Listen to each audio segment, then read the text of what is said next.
Hello everyone and welcome back to the Unexplained Diaries. Here on this channel I share real-life encounters with beings from beyond the skies to help you unwind and drift off to sleep. Before we dive in, I would love to hear from you. Leave a comment and let me know where you're tuning in from. Now, find a comfortable spot, relax, and let's begin.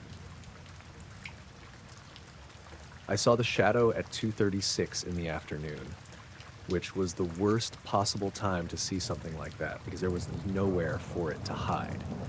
The sun was straight up and mean, the sky was empty blue, and the desert floor around the service road was flat enough that you could see a jackrabbit twitch from half a mile out. I was outside Building 17 with a clipboard in one hand and a half-melted bottle of water in the other, waiting for a pallet jack to get brought around. I worked as a contractor doing HVAC and power support for the less interesting parts of the base, not the secret hangars, not the labs people whisper about.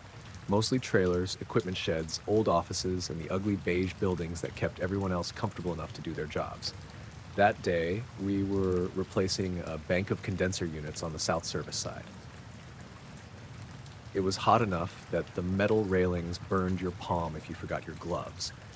The kind of heat that made everybody short-tempered and quiet. My partner, Brianni Hale, had gone inside to check a breaker panel, and our escort, a guy named Rusk, was sitting in the shade of the truck pretending not to watch us. I remember squinting across the desert because something moved where nothing should have been moving. At first I thought it was a cloud shadow, just out of habit. Your brain reached for normal things first. A round patch of darkness slid across the sand maybe 200 yards beyond the fence line that separated the service area from the open desert. It was perfectly circular, maybe 30 or 40 feet wide, clean at the edges like someone had lowered a black disc over the ground. I looked up.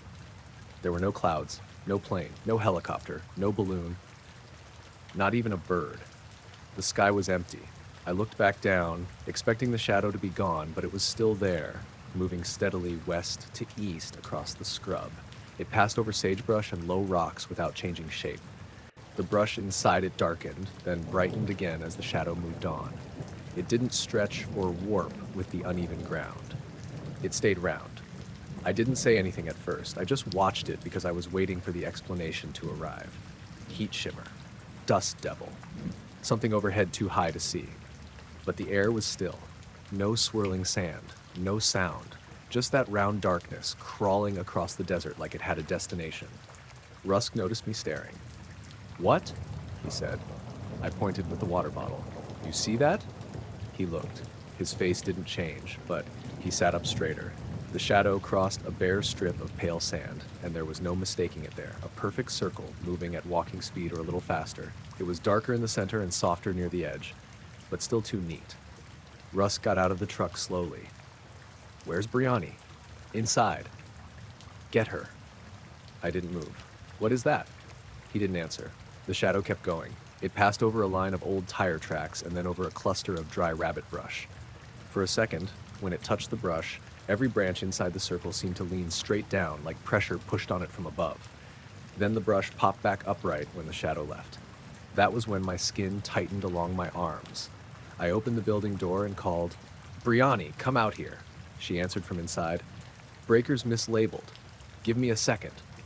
"No, come here now." Something in my voice must have done it, because she came out holding a multimeter and her gloves. She was sweating through her shirt and looked annoyed until she followed my hand. The shadow had moved another 100 yards by then. It was heading toward the low rise behind a row of storage sheds. Brianni said, "Is that from a drone?" I looked up again. Nothing. She did too. Her mouth stayed slightly open. Rusk had a radio in his hand now. He turned away from us and spoke quietly into it. I couldn't hear the words over the distant hum of machinery, but I saw his shoulders stiffen. Then he clipped the radio back to his belt. "Back inside," he said. Brianni looked at him. "We're just looking." Back inside." "Is it dangerous?" He stared at her for a second. I said inside. We went in, but I held the door open a crack. Rusk stayed outside near the truck. The shadow reached the base of the low rise and climbed it without changing shape. That didn't make sense either. A normal shadow would stretch on a slope, but this one stayed round, like it wasn't lying on the ground so much as being projected through it. Bryony stood behind me, close enough that I could hear her breathing. "Nothing's above it," she whispered. "I know." "You took pictures?" I pulled out my phone. The screen was black. I pressed the power button. Nothing. I had charged it during lunch. It should have had 80%. Bryony checked hers. Dead too. Inside the building, the air conditioner coughed once and shut off. The sudden silence was worse than the heat. Building 17 always had some kind of noise. Fans, vents, electrical hum, people talking through walls. For a few seconds, it went completely still. Even the fluorescent lights stopped their faint buzz, though they stayed on. Outside, Rusk turned toward the door. He looked angry, but not at us, more like at the situation. The shadow paused. It had reached the top of the rise, still perfectly circular. It sat there for maybe 10 seconds. No movement, no flicker, just a dark circle laid over stone and sand or a bright empty sky. Then it faded, not quickly. It thinned from the outside inward, like smoke disappearing in sunlight. In less than 5 seconds, it was gone. The ground looked normal again. The air conditioner came back on with a hard rattle. My phone buzzed in my hand as the screen lit up. Bryony's did the same. I checked the time, 2:39. The whole thing had lasted maybe 3 minutes. Rusk came inside and shut the door. He looked at both of us. "Power dip," he said. Bryony gave a short laugh. "That wasn't a power dip." He didn't blink. "You saw heat distortion over open ground during a power dip. You didn't see anything else." I kept my mouth shut. Bryony didn't. The sky was empty. Rusk stepped closer. His voice stayed low. "You are here to replace condensers. That is all you are here to do." He didn't threaten us. He didn't need to. The base had a way of making normal sentences feel like locks clicking shut. We went back to work. The rest of the afternoon dragged. The heat got worse, and every time I stepped outside, I looked toward the rise.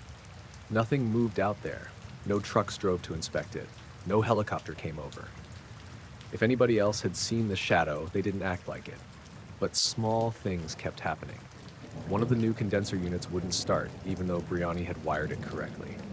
The diagnostic panel showed a fault code neither of us had seen before, 00-0. The manual skipped from 009 to 011. Rusk told us to bypass the diagnostic and run a manual test. It started fine. My tape measure kept pulling itself back by an inch whenever I measured the clearance between the unit and the wall. I thought the spring was broken until Bryony tried hers and got the same thing. We marked the spacing by eye and didn't talk about it. At 4:12, every bird in the service yard lifted off from the fence at once. There were maybe 20 of them, little brown desert birds that usually hopped around the gravel. They shot up and away from the direction of the rise, then circled wide before landing on a different fence line closer to the main road. Rusk watched them with his jaw tight. By 5:30, we had the last unit mounted. The sun had dropped enough to throw long shadows from the buildings, normal shadows that stretched and broke across uneven ground. I kept comparing them to what I had seen. Normal shadows looked messy. They had angles, soft edges, shapes that depended on the thing casting them. The one on the desert had been too exact. We packed our tools into the truck. Bryony was quiet. She usually talked non-stop after a long job, mostly complaining about bad wiring or cheap parts. That day, she wrapped cords and loaded cases without a word. At the exit checkpoint, the guard held our badges longer than usual. He looked at Rusk, then at us, then back at the small screen inside his booth. "Any equipment issues?" he asked. Rusk said, "Power dip at 1437. Resolved." The guard nodded, logged. Bryony stared straight ahead through the windshield. We were waved out, and for 10 minutes nobody spoke. The road away from the base was flat and pale under the evening sun. Heat shimmered off the asphalt. Everything looked normal enough to make me angry. Finally, Bryony said, "It had no source." I kept driving. "I know." There was nothing above it. "I know." If it was a shadow, something had to cast it. I didn't answer because that was the part I kept getting stuck on. We stopped in Alamo for gas. Bryony went inside for coffee. I stayed by the pump and checked my phone. It worked fine, but the photo gallery had opened by itself. The latest image was a black square. No thumbnail, no file size, no timestamp except 2:37 p.m. I opened it. The screen showed darkness, but when I tilted the phone, I could see faint grain like a picture taken with the lens covered. In the center was a round patch slightly darker than the rest. I had not taken it. I hadn't even gotten the camera open. I showed Brianni when she came back. She looked at it for a long moment and said, "Delete it." "You think that helps?" "No. I just don't want to look at it." I didn't delete it then. I wish I had, maybe. I don't know. That night I got home to my place in North Las Vegas just after 9. My dog, Caldera, met me at the door. She was a black and tan mutt with long legs and a white stripe down her nose. Anxious around thunder, but fearless with everything else. She sniffed my work boots and backed away. That wasn't like her. I took the boots off outside and left them by the door. She wouldn't come near them. She stood in the hallway, head low, staring at the soles. I checked them under the porch light. On the bottom of my right boot, stuck in the tread, was a fine gray dust that glittered faintly when I moved it. Not desert sand, not metal shavings. It looked like ash from burned paper, but there hadn't been any fire. I scraped it into an old jar with a screwdriver and put the jar in the garage. Caldera refused to enter the garage after that. Over the next week, Brianni and I both got called separately by our contracting office. They asked standard safety questions. Did we experience heat stress? Did we report all electrical irregularities? Did we leave our assigned work area? The calls sounded routine until the last question. Did you observe atmospheric distortion inconsistent with weather conditions? I asked the woman on the phone to repeat it. She did in the same flat voice. I said, "No." There was a pause. "Thank you," she said. "That matches the site report." After that, Brioni stopped answering my texts about it. She answered other stuff like work schedules or poor parts orders, but not anything about the shadow. I didn't blame her.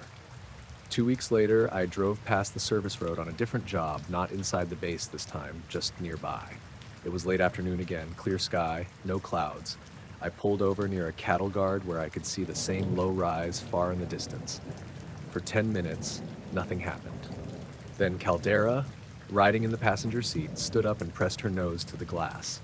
A round shadow crossed the road in front of my truck. Much smaller this time, maybe 6 feet wide. It moved from right to left across the asphalt, steady and silent.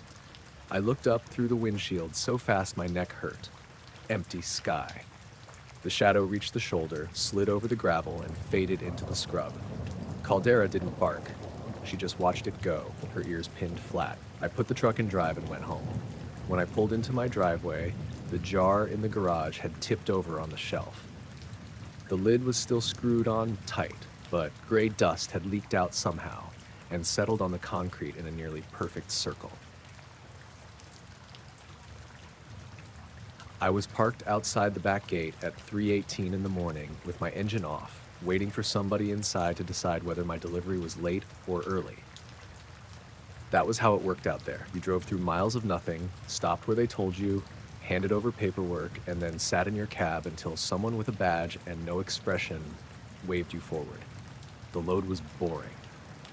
Pallets of industrial filters, coolant drums, and 2 sealed crates listed as electrical components. I had hauled stranger invoices in cleaner places. The base paperwork never said much, and I had learned not to ask.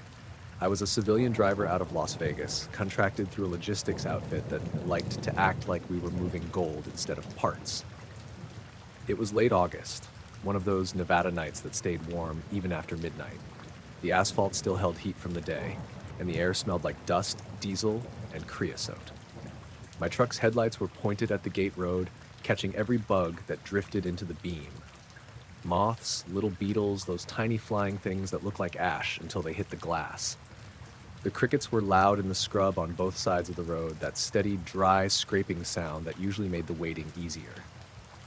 My dog, Tansy, was sleeping on the passenger seat.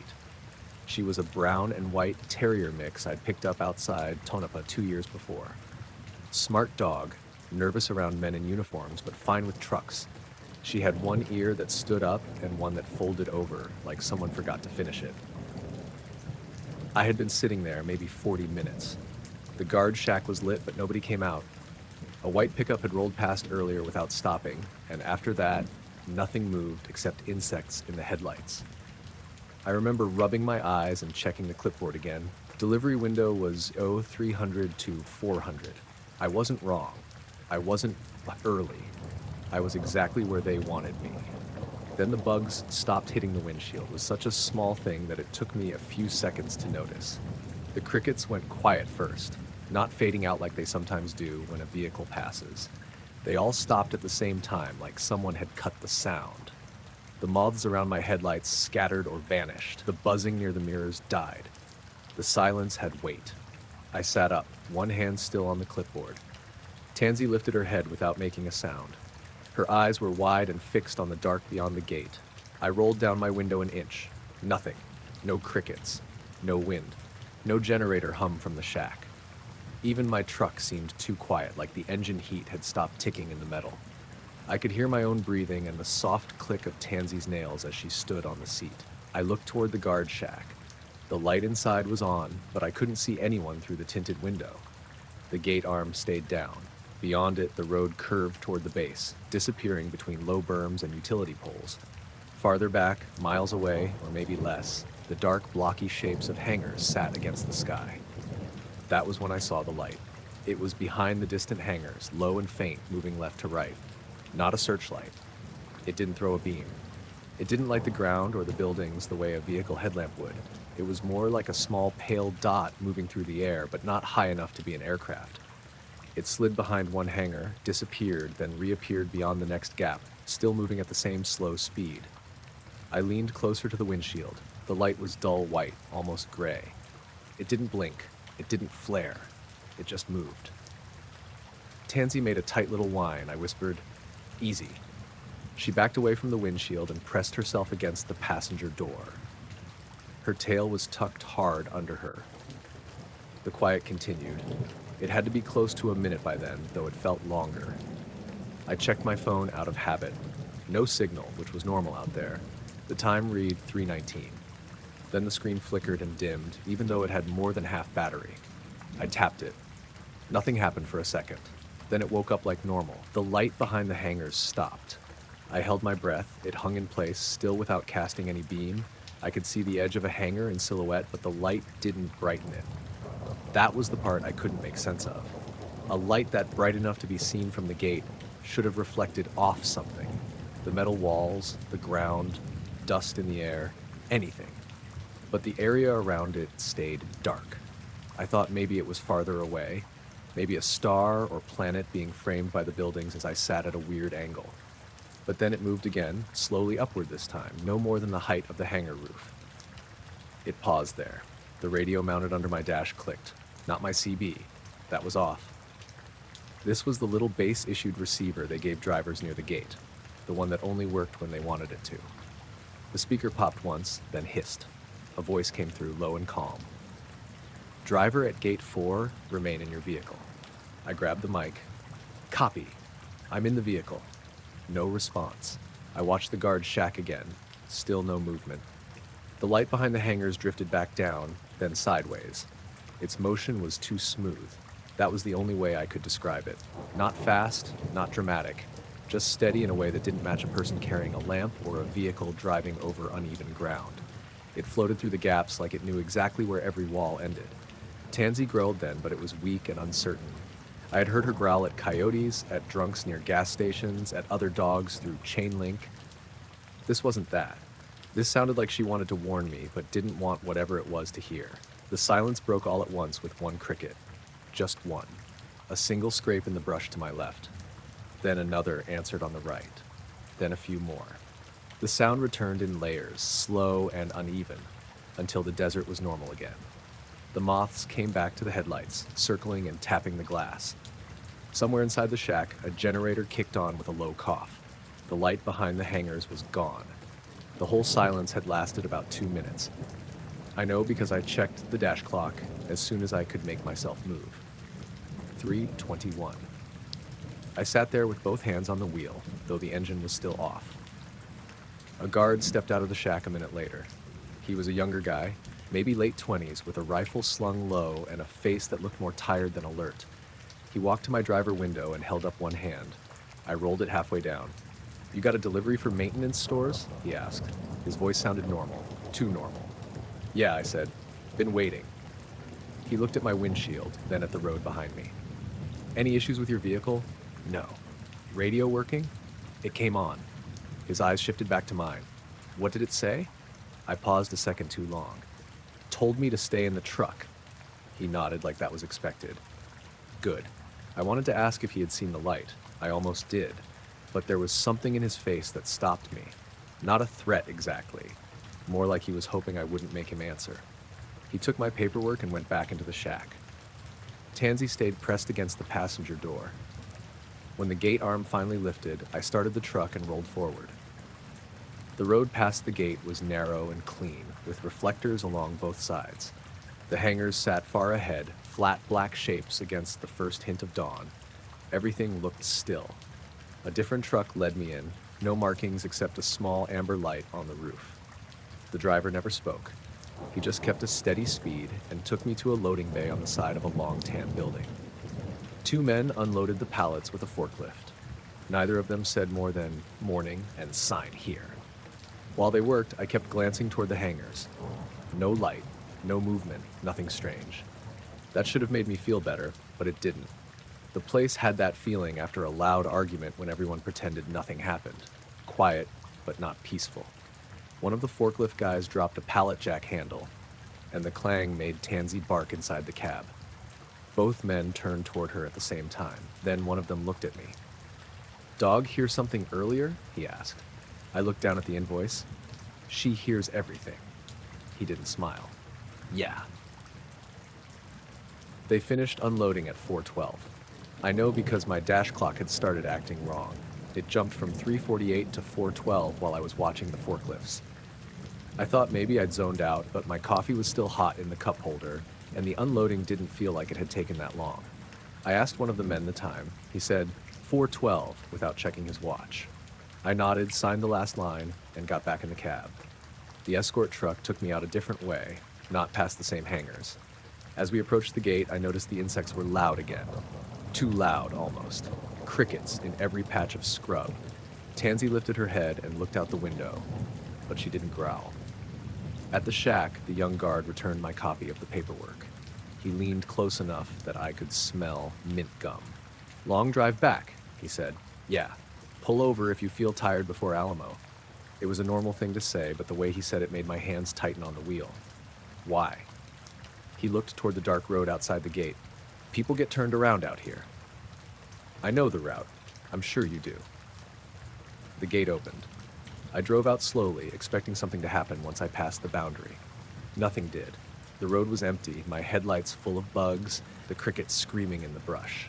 The sky was turning pale behind the mountains. About 10 miles out, my CB radio clicked on by itself. A burst of static filled the cab, then a low tone. Tansy sat up so fast her paws slid on the seat. I reached for the power knob, but before I touched it, a faint voice came through.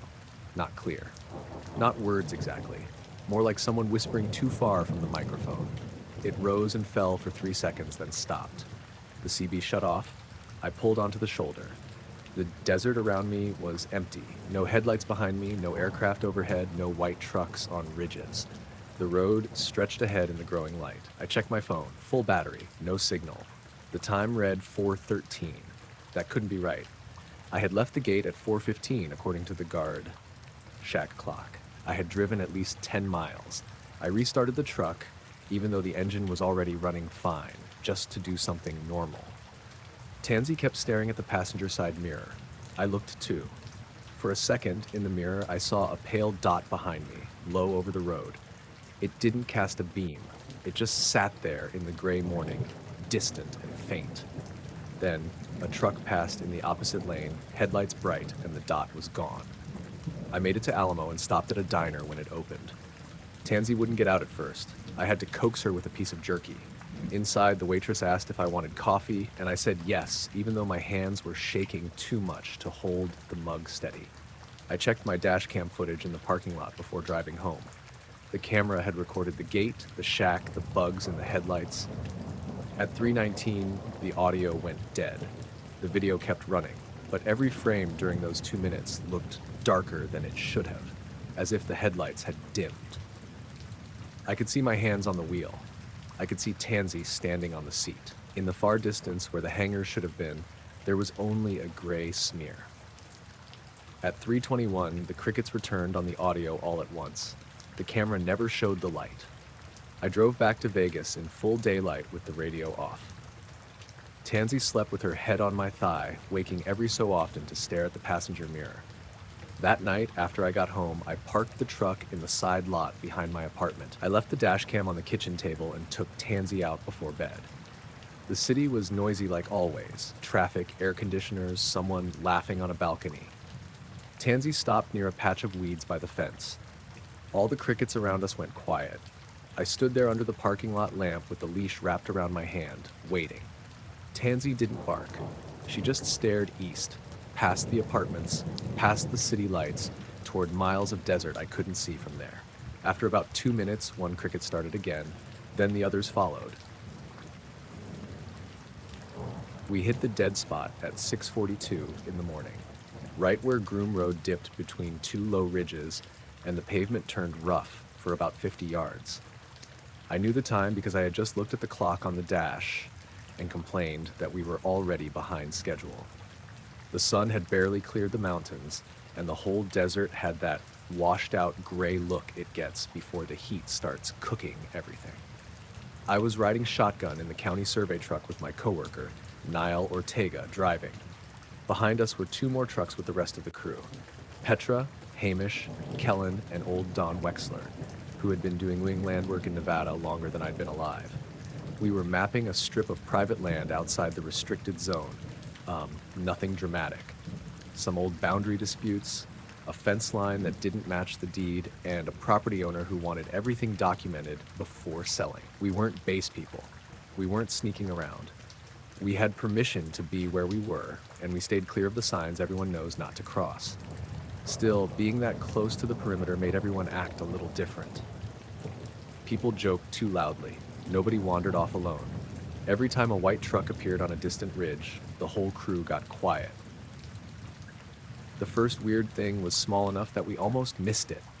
Niall's handheld GPS beeped and flashed, position lost, as we rolled through that dip in the road. "Great," he said. "Already starting." I checked my own unit. Same thing. No coordinates, no satellite lock, just a blinking warning. I figured the ridge walls were blocking reception, even though they were barely hills. They were low, scrubby slopes with loose rock and sagebrush. Nothing tall enough to block open sky. The warning cleared about 20 yards later. Niall shook the unit like that would help. That was weird. "Probably just a hiccup," I said. The radio crackled behind us. Petra's voice came through. "Did you guys lose GPS back there?" Niall and I looked at each other, picked up the mic. "Yeah, just for a second." "So did we," she said. "Both units." Then Don's truck came over the radio. "Mine too. Compass is fine though." That got my attention. Don used old gear as much as digital.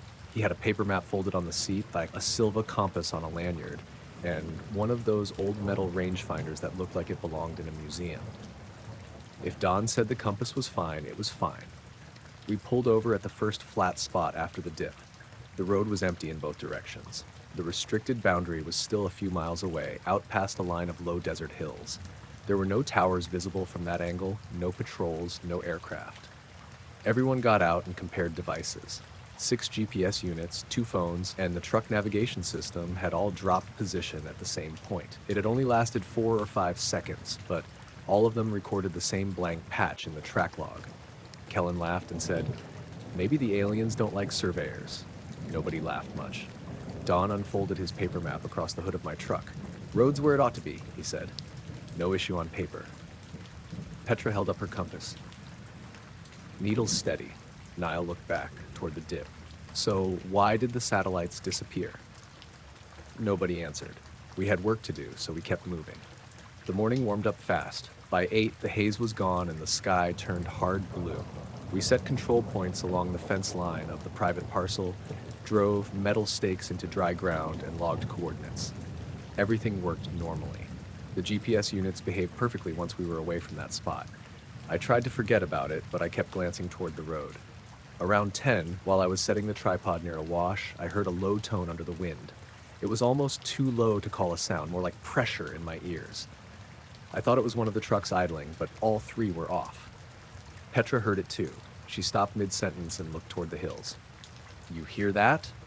she asked. "Yeah. What is it?" "Don't know." It lasted maybe 15 seconds. Long enough for the hair on my arms to lift. Then it faded. and the desert went back to normal. Wind, insects, Don coughing into his sleeve. Niall came over from the truck holding his receiver. My unit just jumped. What do you mean? Position offset. It showed me 40 feet south for a second. Petra frowned. Mine didn't. We checked the logs. Niall's GPS had one weird point off the line, then it corrected itself. Could have been multipath. Could have been nothing. But it felt connected to the dead spot on the road, and nobody wanted to say that out loud. By noon, the heat was heavy enough that we sat in the shade of the trucks eating sandwiches. I remember the taste of dust on the bread and warm Gatorade. A small white plane moved high above us, too far away to hear. It crossed toward the restricted airspace and vanished behind a ridge. Hamish pointed at it. Janet? Don shook his head. Too small. Kellen said, maybe they're watching us. Don gave him a look. They don't need a plane for that. The radio squelched once, then went silent. All 3 truck radios showed power, but nobody could raise each other for about a minute. We were only 20 yards apart, so it didn't matter, but Petra still walked over with her mouth tight. Tell me that was just bad equipment, she said. It was bad equipment, I said. She stared at me. I don't actually know. We finished the main boundary by mid-afternoon. The last job was to run the road again and mark the access points for the report. That meant driving back through the same dip. The whole crew got quiet as we loaded up. Niall drove slower this time.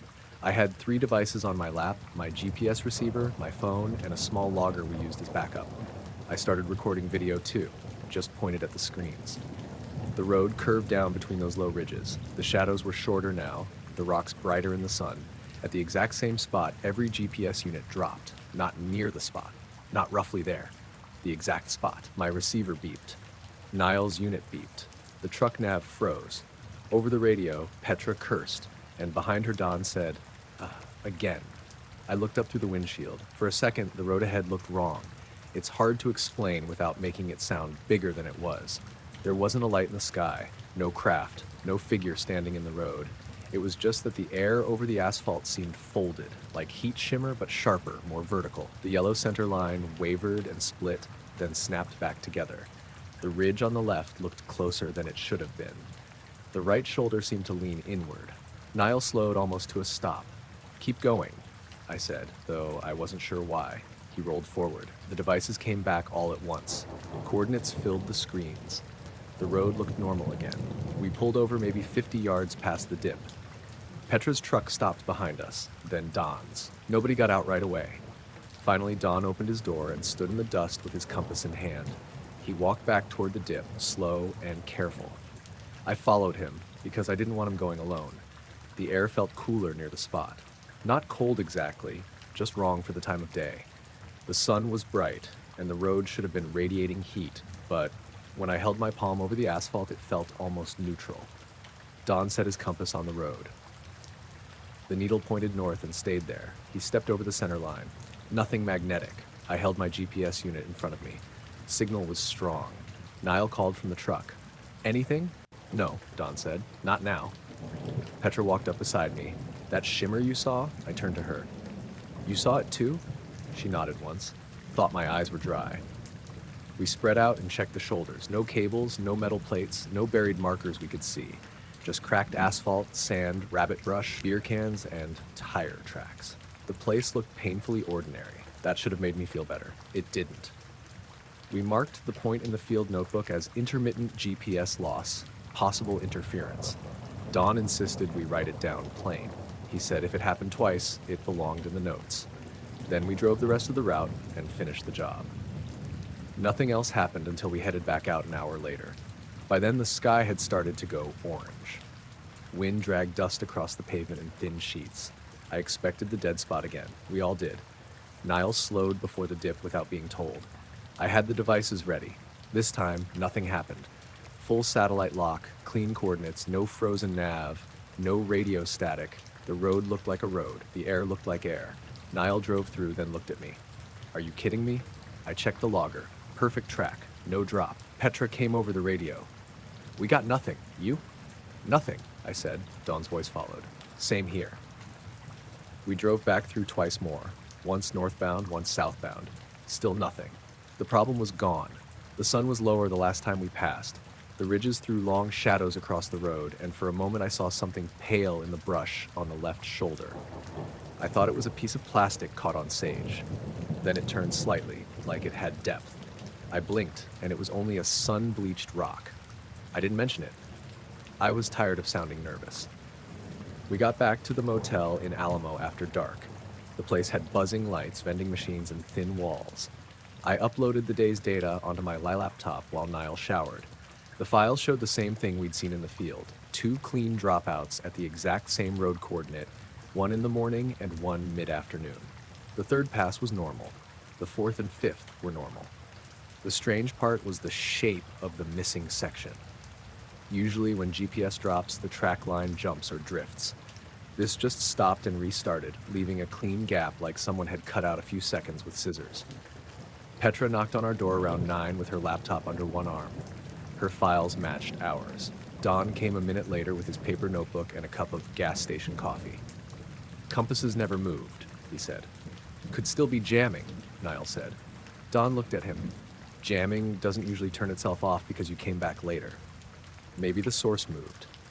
Maybe. Nobody liked that answer either. Around midnight, I woke up to a sound outside the motel room, a soft ticking like gravel hitting the door.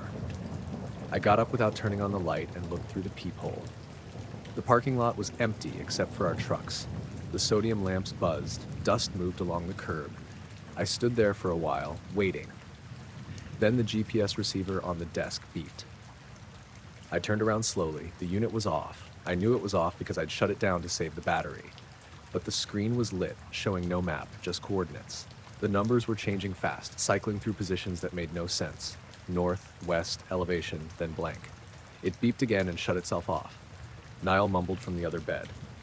What was that? Nothing, I said. I didn't sleep much after that. The next morning, we stopped at the same road before heading home. Full daylight, no haze, light traffic. A ranch pickup passed us and kicked up dust. We drove the dip again with every device running. No dropout. We parked and stood in the road like idiots, listening to wind and distant insects. Don walked a slow circle with the compass. Petra checked the shoulder. Niall took photos of the ridges. I looked down and noticed a dark oval on the asphalt near the center line. It was about the size of a dinner plate, slightly smoother than the road around it. Not burned, not wet, just darker, like the pavement had been pressed from underneath. I touched it with 2 fingers. It felt cool. When I looked up, a white truck sat on the ridge to the east. No markings, no lights. Just a white truck watching from the hilltop. Time to go, Don said. Nobody argued. We packed up and left. The truck stayed on the ridge until the road curved out of sight. I made it home that evening to Henderson, unloaded my gear, and let my dog Sable out into the yard. She was a red heeler mix with one blue eye and a habit of barking at airplanes. That night, she didn't bark at anything. She stood near the back fence, nose up, staring east toward the desert. I checked the GPS files one more time before bed. The gaps were still there, exact and clean. But one extra point had appeared in the raw log, timestamped between the 2 missing sections. It placed us 3 miles inside the restricted zone, at an elevation 200 feet below ground level. I closed the laptop and sat in the kitchen with the lights off. Sable scratched once at the back door, then stopped. When I opened it, she walked in slowly, ears flat, and pressed herself against my leg. Outside, the night was calm. No lights moved above the houses. No sound came from under the ground. My receiver beeped once from the table, though the batteries were in my hand. I was kneeling beside Runway Light 14 Blue when the white thing appeared over the ridge. It was just before sunrise, maybe 4:58 in the morning, and I only noticed because the reflection hit the chrome edge of my tool cart. At first I thought it was one of the tower lamps catching in the metal, but when I looked up, there it was, sitting above the dark ridge east of the runway like someone had hung a bulb in the sky. I was a civilian electrician, not military. That mattered to me. I wasn't involved in anything classified. I worked for a contractor out of Henderson, and our crew got pulled into base jobs whenever they needed outside hands for boring infrastructure work. Runway lighting, junction boxes, buried cable, weatherproof housings, stuff nobody made documentaries about. That morning was cold for late April. The desert had been warm the day before. But before sunrise, the wind had a bite to it. I had a knit cap under my hard hat and 2 pairs of gloves, and my fingers still felt stiff when I tightened screws. The sky was still black overhead, fading gray along the mountains. Everything smelled like dust, cold asphalt, and hot insulation from the light housings we had been testing. There were 3 of us on that job: me, Darrow, and Faye. Darrow had been doing electrical work on airfields since before I was born, and Faye was a newer apprentice. Smart as hell, quiet, always double-checking the panel labels. We were replacing a run of Runway edge lights that had been flickering during night operations. I had my work light pointed down into the housing, and Darrow was about 60 yards away at the junction cabinet. Faye was in the service truck, logging parts. The base was quiet at that hour. Not empty, but quiet. You could hear generators in the distance, a cart moving somewhere near the hangars, the occasional short burst of radio traffic. No aircraft were moving yet. The first taxi call wasn't scheduled until a little after 5:30. I looked at the object for maybe 10 seconds before I called out. "Darrow," I said, not loud. "You seeing this?" He didn't answer at first. I heard the metal cabinet door clang shut. Then his boots crunched on the gravel shoulder. "What?" I pointed. He followed my hand and stopped walking. The object was bright white, not yellow, not blue, not blinking red like aircraft lights. Just white. It hung a little above the ridge, maybe a few degrees off the horizon, and it didn't move at all. I mean, no drift, no wobble, no blinking. The wind was pushing hard enough that my jacket kept snapping against my ribs. But whatever that thing was, it sat perfectly still. Faye climbed out of the truck and came over with the tablet tucked under her arm. "What are you guys looking at?" she asked. Darrow didn't look away. "Light on the ridge." She squinted. "Tower?" "No tower there," he said. I knew he was right. We had driven that perimeter road the afternoon before with an escort, and the ridge was empty desert rock. No poles, no antennas, no structures. And this wasn't on the ridge anyway. It was above it. Not far, maybe the height of a 2-story building if it was close, or something much larger if it was farther away. Distance was hard to judge in the dark. I wiped my nose on my sleeve and stood up. My knees cracked. The runway light at my feet kept glowing steady blue, making the pavement around me look faintly underwater. "Should we call it in?" Faye asked. Darrow gave her a look. "Call what in?" She held up a hand like fair enough. I pulled my phone out without thinking, then remembered we weren't supposed to use personal phones on the work area. It had no signal anyway. It showed the time, 5:01, and then the screen dimmed on its own even though the battery was fine. That was the first thing that made my stomach turn. I put the phone away and picked up the handheld radio we had been issued at the gate. "Lighting crew to control, do you have any traffic east of runway 27? Static answered. I tried again. "Lighting crew to control." More static, but softer this time, like someone was holding a thumb over the speaker. Darrow took the radio from me and switched channels. Same thing. He looked annoyed, but not scared yet. "These things are garbage," Faye said. The tablet froze. We turned toward her. She tapped the screen a few times. "It's stuck on the parts list." "Battery?" I asked. "No, it's just frozen." The white object kept hanging there. I had seen flares before. I had seen aircraft lights at weird angles. I had seen helicopters hover. I'm not saying I was an expert on everything that flew near that place, because I wasn't, but I knew what normal looked like. Normal things flickered, drifted, changed color, made sound, showed some sign that they were being held up by something. This did none of that. The silence around it was what bothered me most. The base itself had noise, faint and spread out, but the ridge seemed quiet in a way that made my ears feel plugged. Even the wind felt weaker when I faced that direction. Darrow cleared his throat. "Work the lights. We're not paid to stare at the sky." He said it like a joke, but he didn't move. At 5:04, one of the runway edge lights farther down the line blinked out, then another. Then 3 more, one after another, all in the direction of the ridge. Not the ones we had opened, not the circuit we were testing. They went dark in a clean sequence, like someone walking away and switching them off with each step. Faye whispered, "That's not on our panel." Darrow looked back toward the junction cabinet. "No, it is not." The white object brightened slightly. Not a flare, not a sudden flash. It just became more intense without changing size. The ridge below it showed up in outline for a second, black rock against gray sky. I could see scrub brush and a faint service track cutting across the slope. There was nothing under the object, no pole, no truck, no mast. My mouth had gone dry. I remember swallowing and tasting copper. The blue runway lights that had gone out came back on in the same sequence, one at a time, but slower. As they lit, my work light flickered. Darrow's headlamp flickered too. Faye stepped closer to us without saying anything. A low vibration came through the pavement. I felt it through my boots before I heard anything. It was not loud, it was almost under the range of hearing, more like a pressure moving through the ground.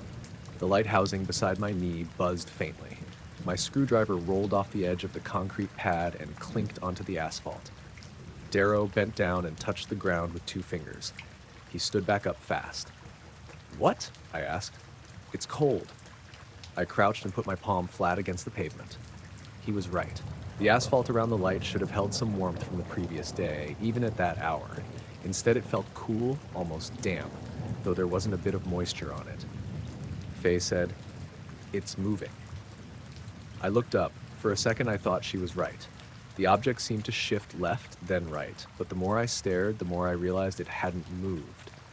The air around it was warping. The ridge behind it bent slightly, like heat shimmer, except it was too cold and too early for that. The object itself stayed fixed. The radio on Darrow's belt clicked once. A voice came through, low and clipped, but too broken to make out. It didn't sound like the control tower. It was just fragments. Hold. Static. Visual. Static. Do not. Then silence. Darrow turned the volume down so fast his glove slipped on the knob. At 5:08, a truck appeared on a service road near the far hangars. Its headlights moved slowly toward us, then stopped. Another truck came from the opposite direction and stopped too. Both sat there with their lights pointed down the runway. Nobody got out. That made everything feel worse. If we had been the only ones seeing it, I could have convinced myself it was a trick. But those trucks stopped like they had been told to stop. Faye's voice sounded thin. "Should we get in the truck?" Darrow stared at the white object. No sudden movement. "Why?" I asked. He didn't answer. The eastern sky kept getting lighter. Dawn was coming on, and with every minute the object should have become harder to see. It didn't. The sky changed around it, but it stayed the same clean white, a perfect point or sphere or disk, depending on how your eyes tried to make sense of it. I couldn't tell if it had shape or if the brightness was hiding the shape. I tried not to stare too long, but I kept looking back. Every time I looked away, I felt like it had moved closer. Every time I looked again, it seemed to be in the same place. At 5:11, my watch stopped. It was an old analog field watch, nothing smart, no GPS, no Bluetooth. And I noticed because the second hand froze between the 8 and the 9. I tapped the glass. Nothing. I held it to my ear and couldn't hear the tick. "Mine too," Faye said. She held up her wrist. Her digital watch showed 5:11 and didn't change. Darrow didn't check his. He just said, "Don't tell anyone that unless they ask." That was the first time I heard real fear in his voice.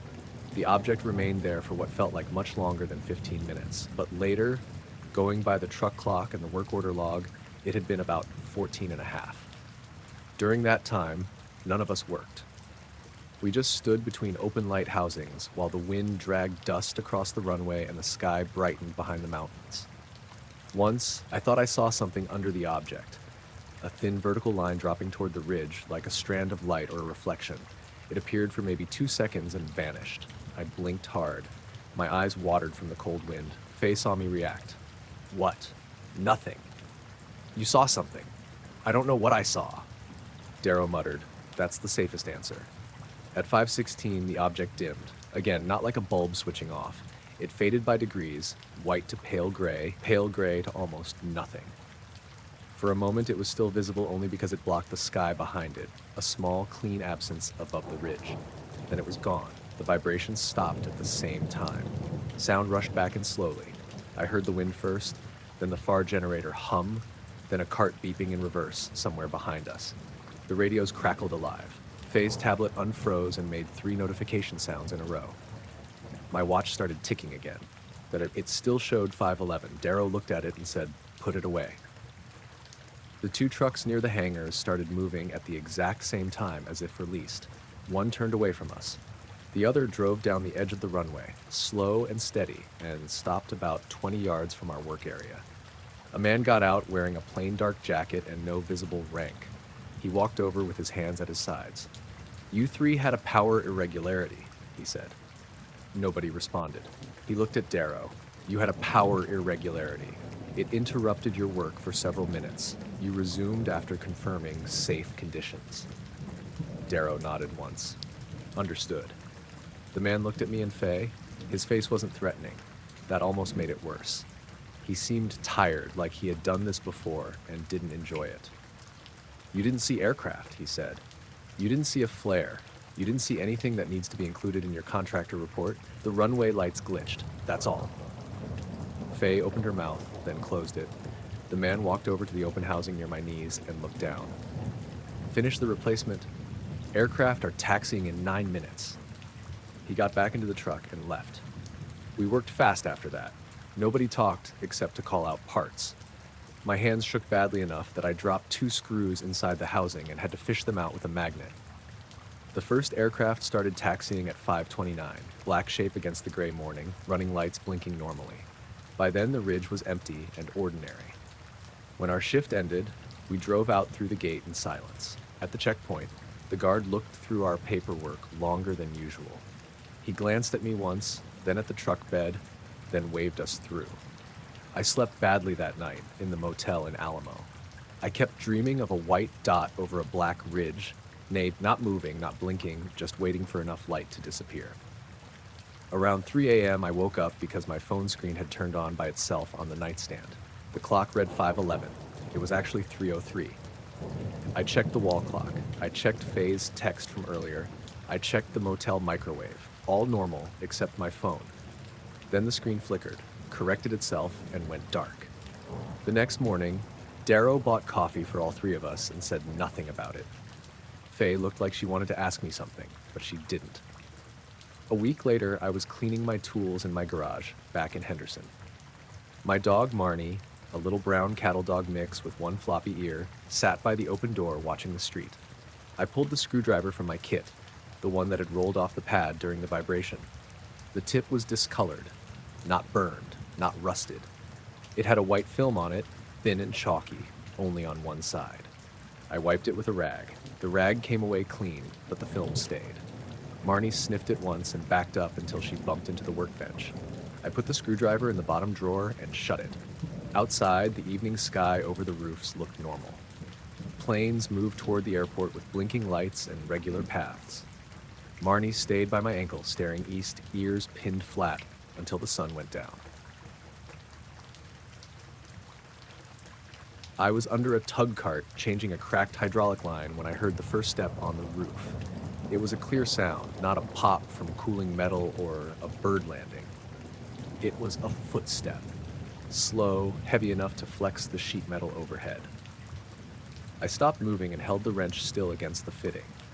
The maintenance building sat on the far service side of the base, away from the main hangars and runway lights. It was one of those ugly tan structures with a flat metal roof, a roll-up door, 2 offices in the back, and enough dust in the corners to make every surface feel old, even when it had just been cleaned.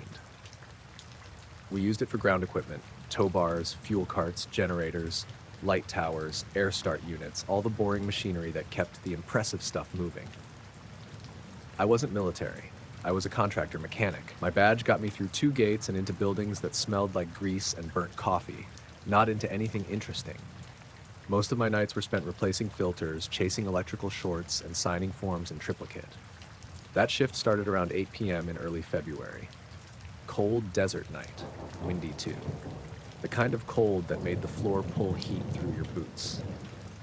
My coworker, Veda, had left at midnight after helping me pull a dead starter from a generator cart. I stayed behind because the tug cart had to be ready before morning taxi operations, and I wanted overtime. So at 1:17 a.m., it was just me in the building, the tug cart on jack stands, a half-empty thermos on my workbench, and my dog, Ludo, asleep on an old moving blanket near the office door. Ludo was a shaggy gray mutt with one bent ear and a habit of stealing my gloves. He was usually calm around engine noise, air compressors, forklifts, all of it. When the second step came, Ludo lifted his head.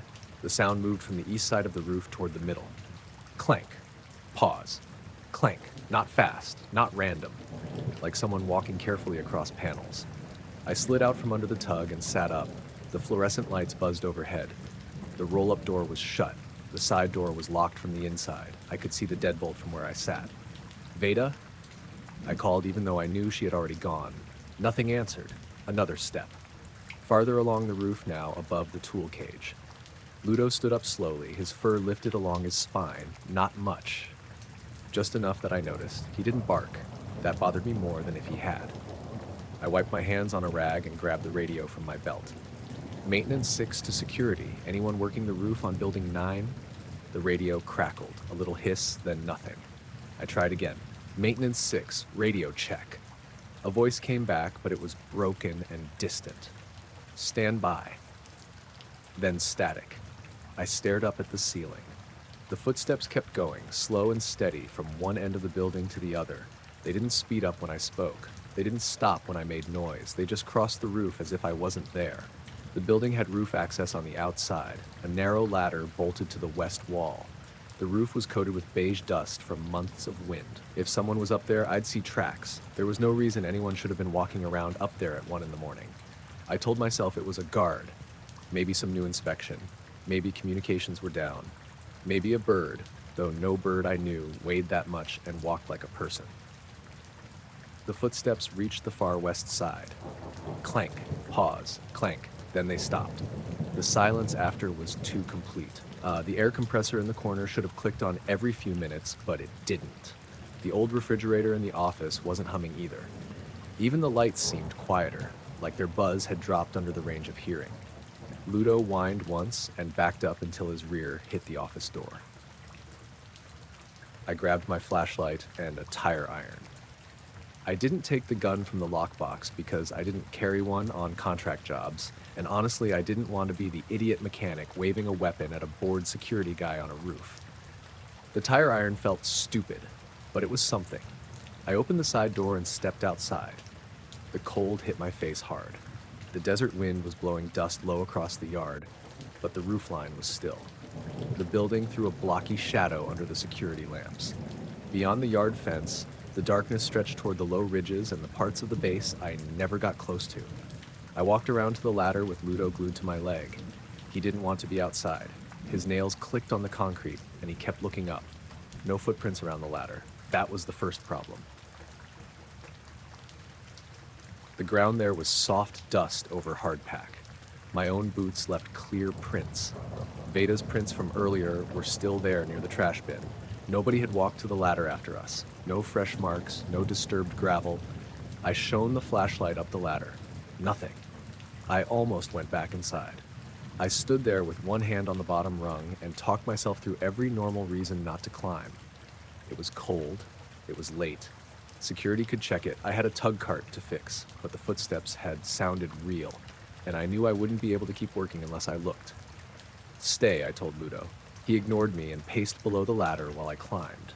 The rungs were freezing through my gloves.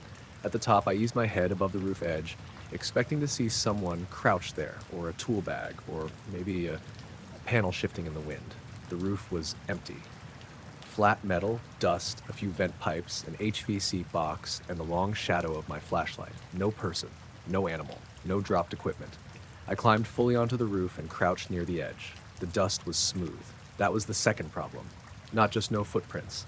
Smooth, perfectly smooth between the vents, like fresh flour sifted over the roof. If someone had walked from east to west, there should have been tracks all the way across. I took 3 steps, and my boots left ugly, obvious prints behind me. I turned my flashlight across the roof. Nothing, no marks except mine. Down below, Ludo gave a strangled little bark. I looked over the edge. He stood by the ladder, staring past the building toward the restricted access road. His tail was tucked and his ears were flat. I followed his gaze. A pale light was moving behind the equipment yard. Not bright, not a spotlight, more like a dull white glow sliding low between parked fuel carts and crates. It moved without throwing normal shadows. When it passed behind the corner of a shed, the shed's edges blurred for a second, like the air around it had gone soft. I held my breath. The glow stopped at the far fence. Then another sound came from the roof behind me. Clank. I turned so fast my boot slipped in the dust. There was nothing there. The sound had come from the east end, back where the footsteps had started inside. But I was on the roof now, and I could see the whole surface. Empty. Clank. This one was closer. No dent appeared, no panel moved, no shadow crossed the dust, just the sound of a step landing on metal that nothing touched. My stomach dropped. I backed toward the ladder, keeping the flashlight beam trained on the roof.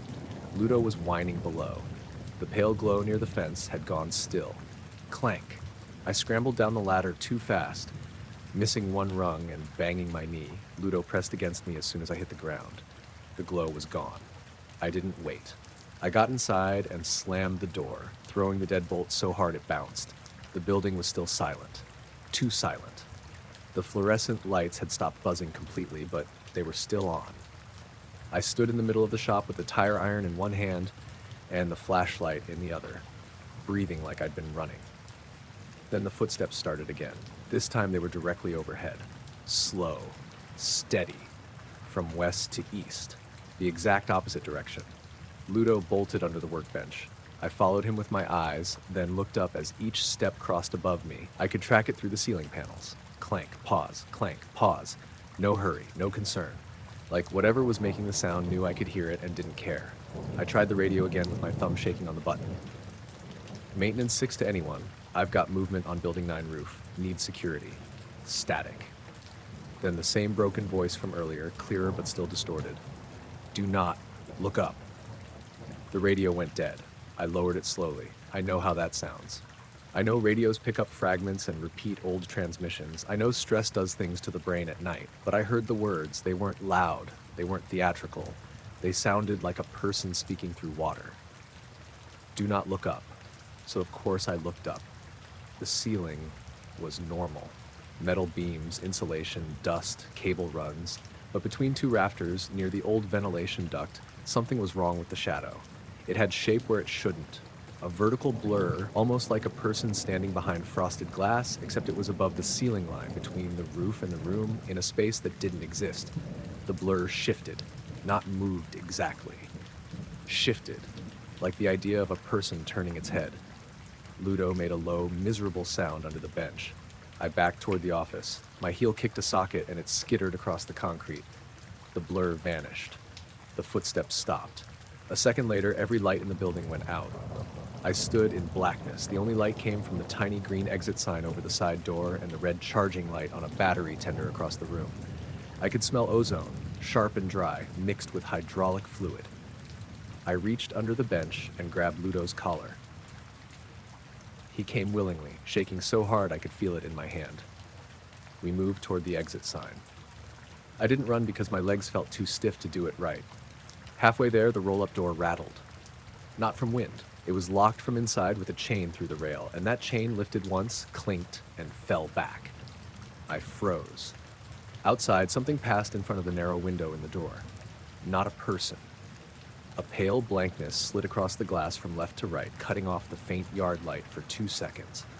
It was tall enough to cover the whole window. Ludo stopped breathing for a second, or maybe I did. Then the power came back. Fluorescence snapped on. Compressor kicked in. Refrigerator hummed in the office. Everything was loud again. The clock above the parts shelf read 1:24. That made no sense. I had checked it before the first footstep, and it had been 1:17. I had climbed onto the roof, watched the light, come back inside, listened to the footsteps again, lost power, and stood in the dark. It should have been at least 20 minutes. Maybe 30. 7 minutes had passed. I decided the tug cart could stay broken. I grabbed my coat, my keys, and Ludo's leash. I left the shop lights on and walked outside without looking at the roof. My truck was parked 30 yards away near the parts cage. The yard looked normal again. No pale glow, no movement near the fence, no white trucks watching from the ridge. As I reached the truck, I heard one last sound above the maintenance building. Clank. Just one step. I got Ludo into the cab, started the engine, and drove to the security office. The guard at the desk looked annoyed when I told him what happened. He called it in anyway. 2 patrol guys went out while I sat there with Ludo curled against my boot. They came back 20 minutes later. Nobody on the roof, one said. No tracks besides yours. I asked about the lights by the fence. What lights? I asked if comms had been down. He looked at the desk guard, then back at me. Radios were fine. The next morning, my supervisor called and asked why I had left the tug unfinished. I told him about the footsteps. He didn't laugh. That was what stuck with me. He just sighed and told me Building 9 had been reassigned and I didn't need to go back there. A week later, Veda texted me a photo.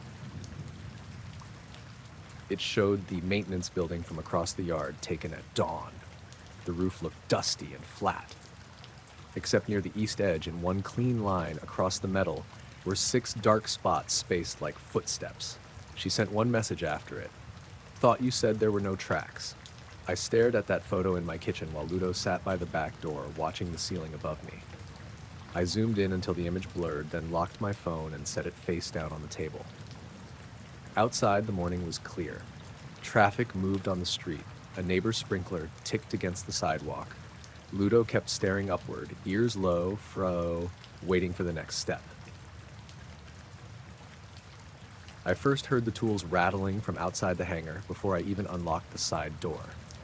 It was a faint, busy sound, like somebody had left a handful of screws jumping around on a metal tray. I stopped with the key halfway in the lock and listened. The hangar was supposed to be empty. It sat on the older side of the base, past the fuel farm and a row of sun-bleached storage sheds that nobody seemed to use anymore. The building had a big sliding door that hadn't been opened in years, at least not while I worked there, and a smaller side entrance for maintenance checks. My job that day was simple: inspect the roof drains, check for rodent damage, test the outlets, make sure nothing was leaking before a storm system rolled in from the west. I was a civilian maintenance worker. Contract badge, orange hard hat, pickup with a company logo. I wasn't military, and I didn't work on anything with wings unless you counted patching the buildings around them. Most of my work out there was boring in a very specific way. Broken conduit, bad ballasts, cracked seals around doors, dust in every panel box, forms for everything. It was late afternoon in November, one of those cold desert days where the sun looked bright but didn't warm you much. Wind pushed sand across the concrete apron in thin lines. The sky was clear, but the air smelled like rain somewhere far away. I had my dog Cricket with me, a speckled little heeler mix with sharp ears and a bad habit of climbing into open toolboxes. She usually slept in the truck during inspections, but she'd been restless all day, whining at every stop. So I clipped her leash to my belt and let her come in. The rattling stopped as soon as I opened the door. That was the first thing that bothered me. Inside, the hangar was dim and wide, the kind of space that made your footsteps sound private. Old work lights hung from high beams, dust coated the concrete. There were faded yellow lines on the floor, old tire marks, a few rolling stands pushed against one wall, and a long workbench in the southwest corner. The air felt colder than outside. Not by much, just enough that I pulled my jacket tighter. Cricket stayed close to my leg. "Hello?"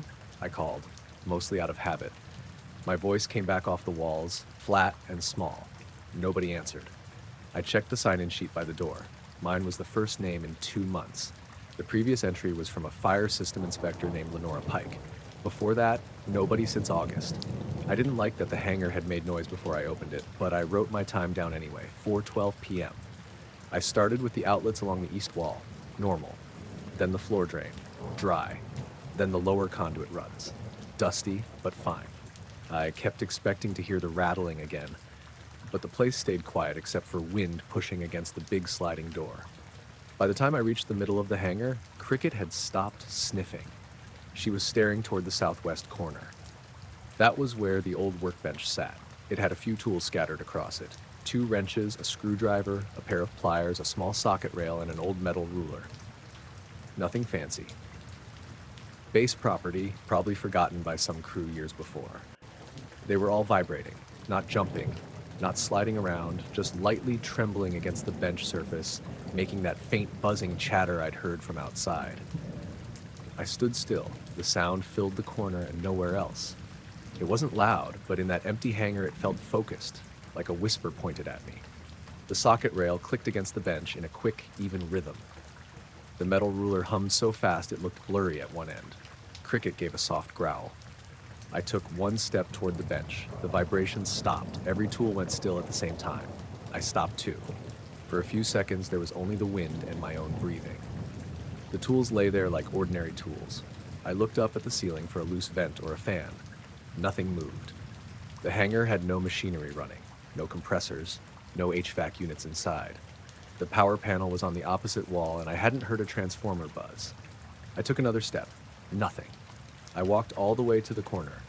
Cricket followed reluctantly, nails clicking on the concrete. I touched the bench with the back of my hand.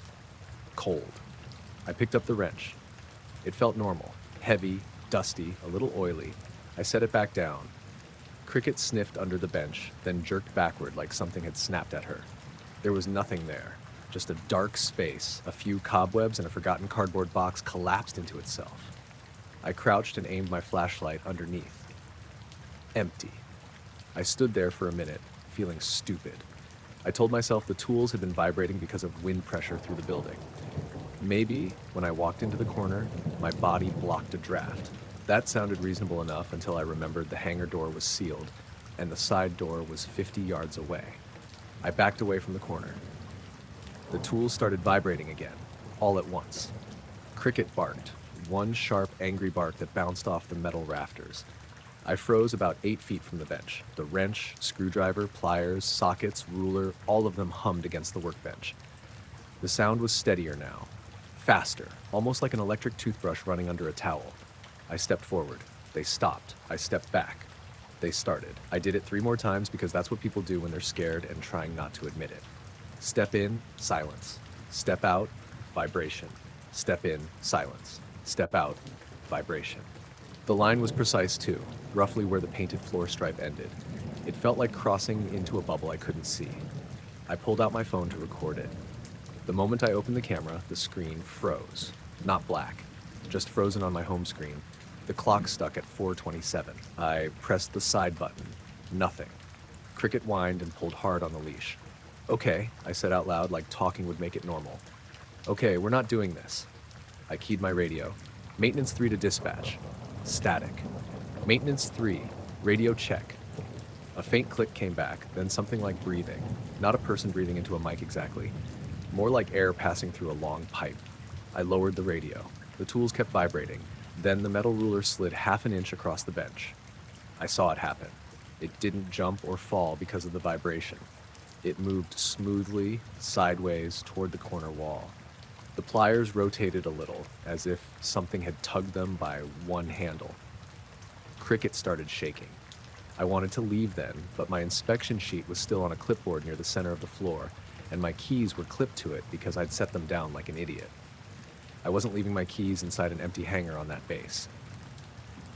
I told myself to move, grab Cricket's leash close to her collar, and walk back toward the center. The vibrations stopped the instant I crossed into the corner section. But this time, something else happened. A low tone came from inside the wall behind the bench. It wasn't loud. It sat beneath the normal range of sound, just enough to make my ears pressure up. I looked at the wall. Plain tan metal panels, seams every few feet, dust gathered along the base. No vents, no access panel. The tone pulsed once. Cricket yelped. I scooped up the clipboard and keys, then turned to leave. As soon as I stepped out of that invisible line, the tools began rattling again behind me, louder than before. I didn't look back at first. Then I heard the screwdriver fall. It clattered onto the concrete and rolled toward me. I stopped and watched it cross the painted stripe, then slow to a stop about 2 feet from my boot. The rest of the tools went quiet. The screwdriver was pointing at the side door. I know how that sounds. I know tools can roll on uneven floors, but the floor was flat.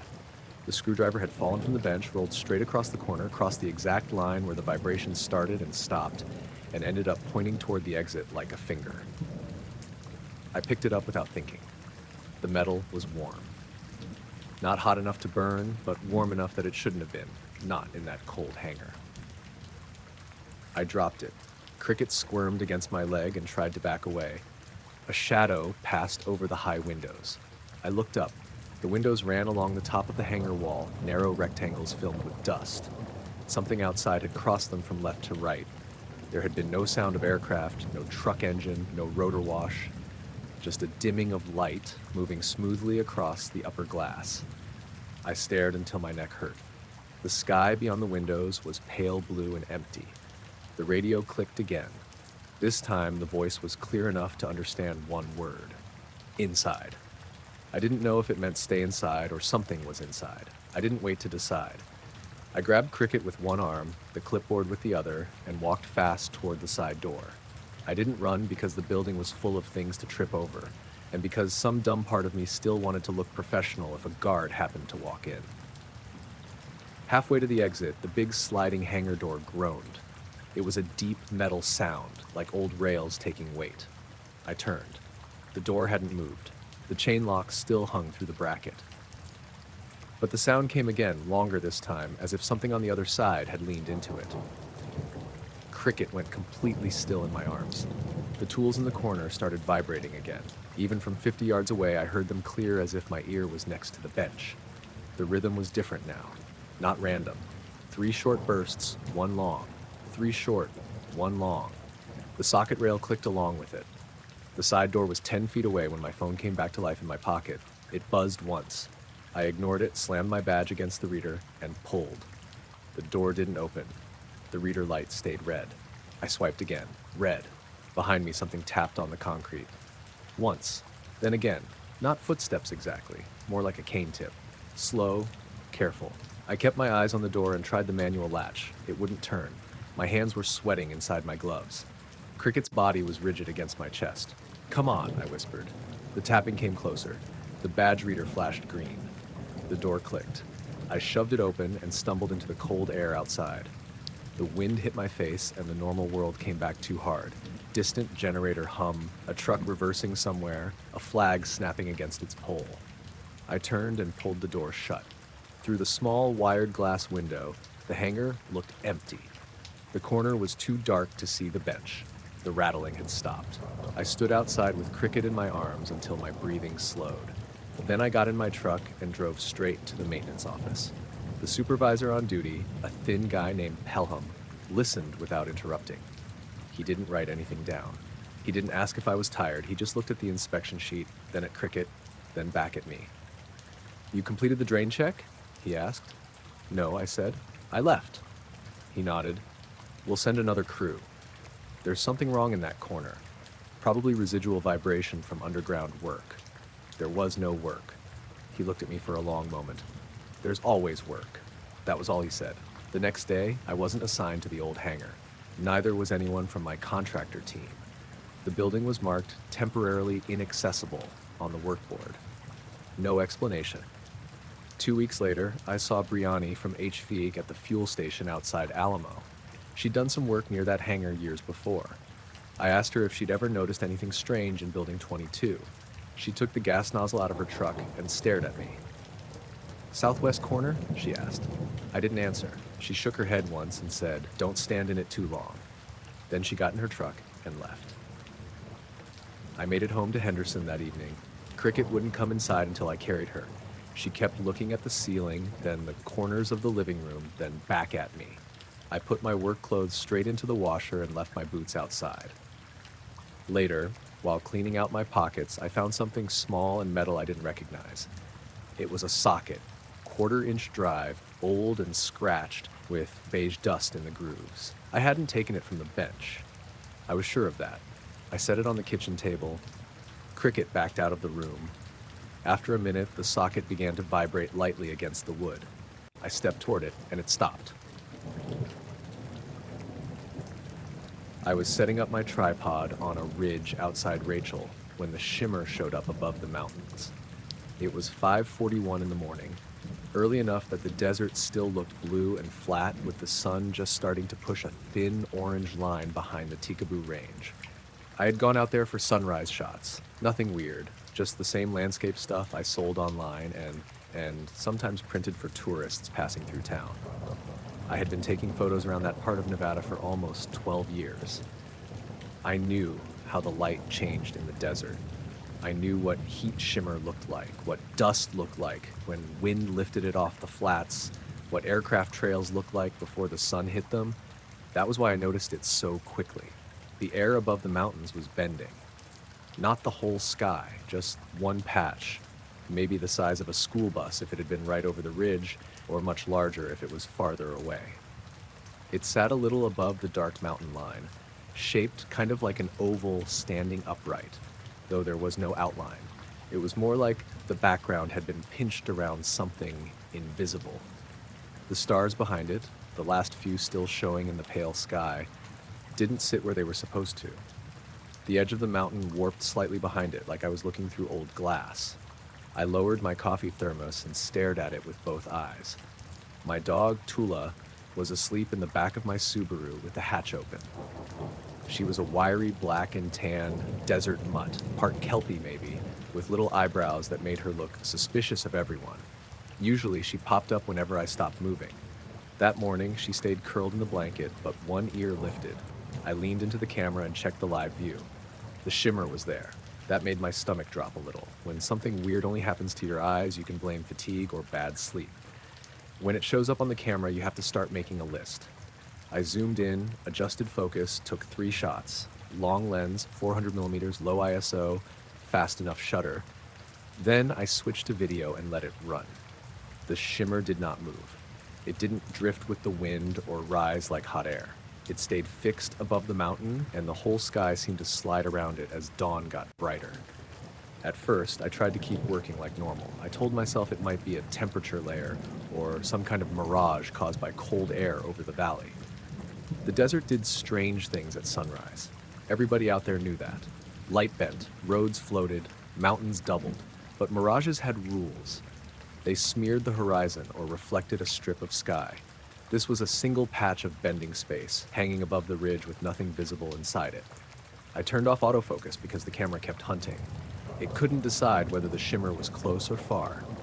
The lens clicked back and forth, confused. I switched to manual and focused on the ridgeline. The mountain became sharp. The shimmer stayed wrong. Behind me, Tulla sat up. She didn't bark. She just made a soft, worried sound in her throat. I looked back at her. You seeing it too? Her eyes stayed fixed above the mountains. That was the second thing that bothered me. The place where I had parked was a turnout off a dirt road that locals used to get views toward the restricted area. You couldn't see Groom Lake itself from there. Not really, but you could see enough of the surrounding ranges that tourists like to pretend they were catching secrets. I wasn't there for that. I hated the alien jokes. I liked the quiet before sunrise and the way the rocks turned red.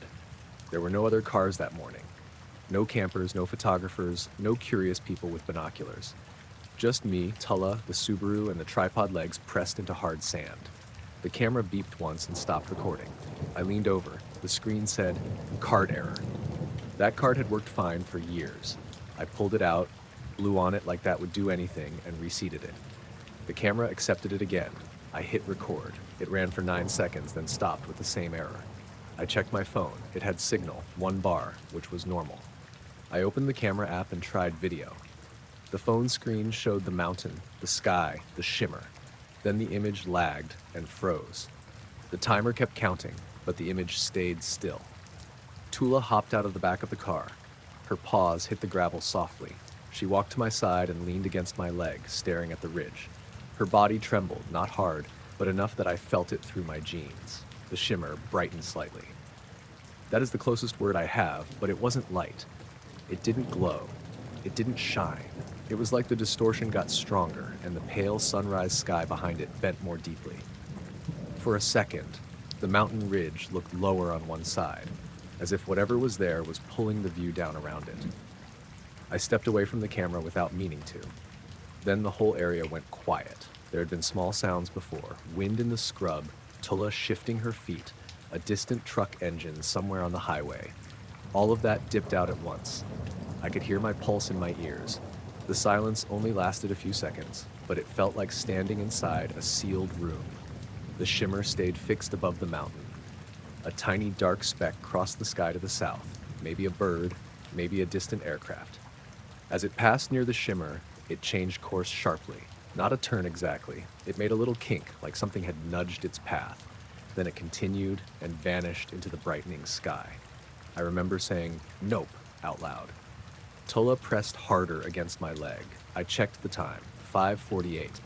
I had been watching it for 7 minutes. That surprised me because it felt like 2 at most. I didn't have missing time in some dramatic way.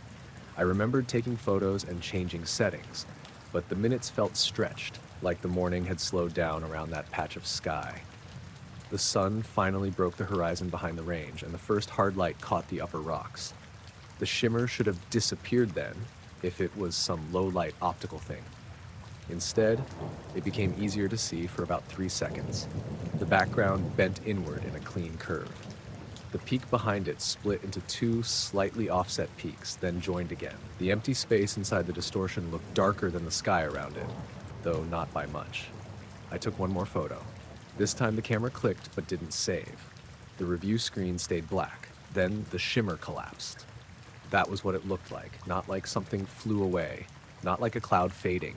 The warped patch pulled tight, became a thin vertical ripple, and then the sky was normal again. Nothing left the area.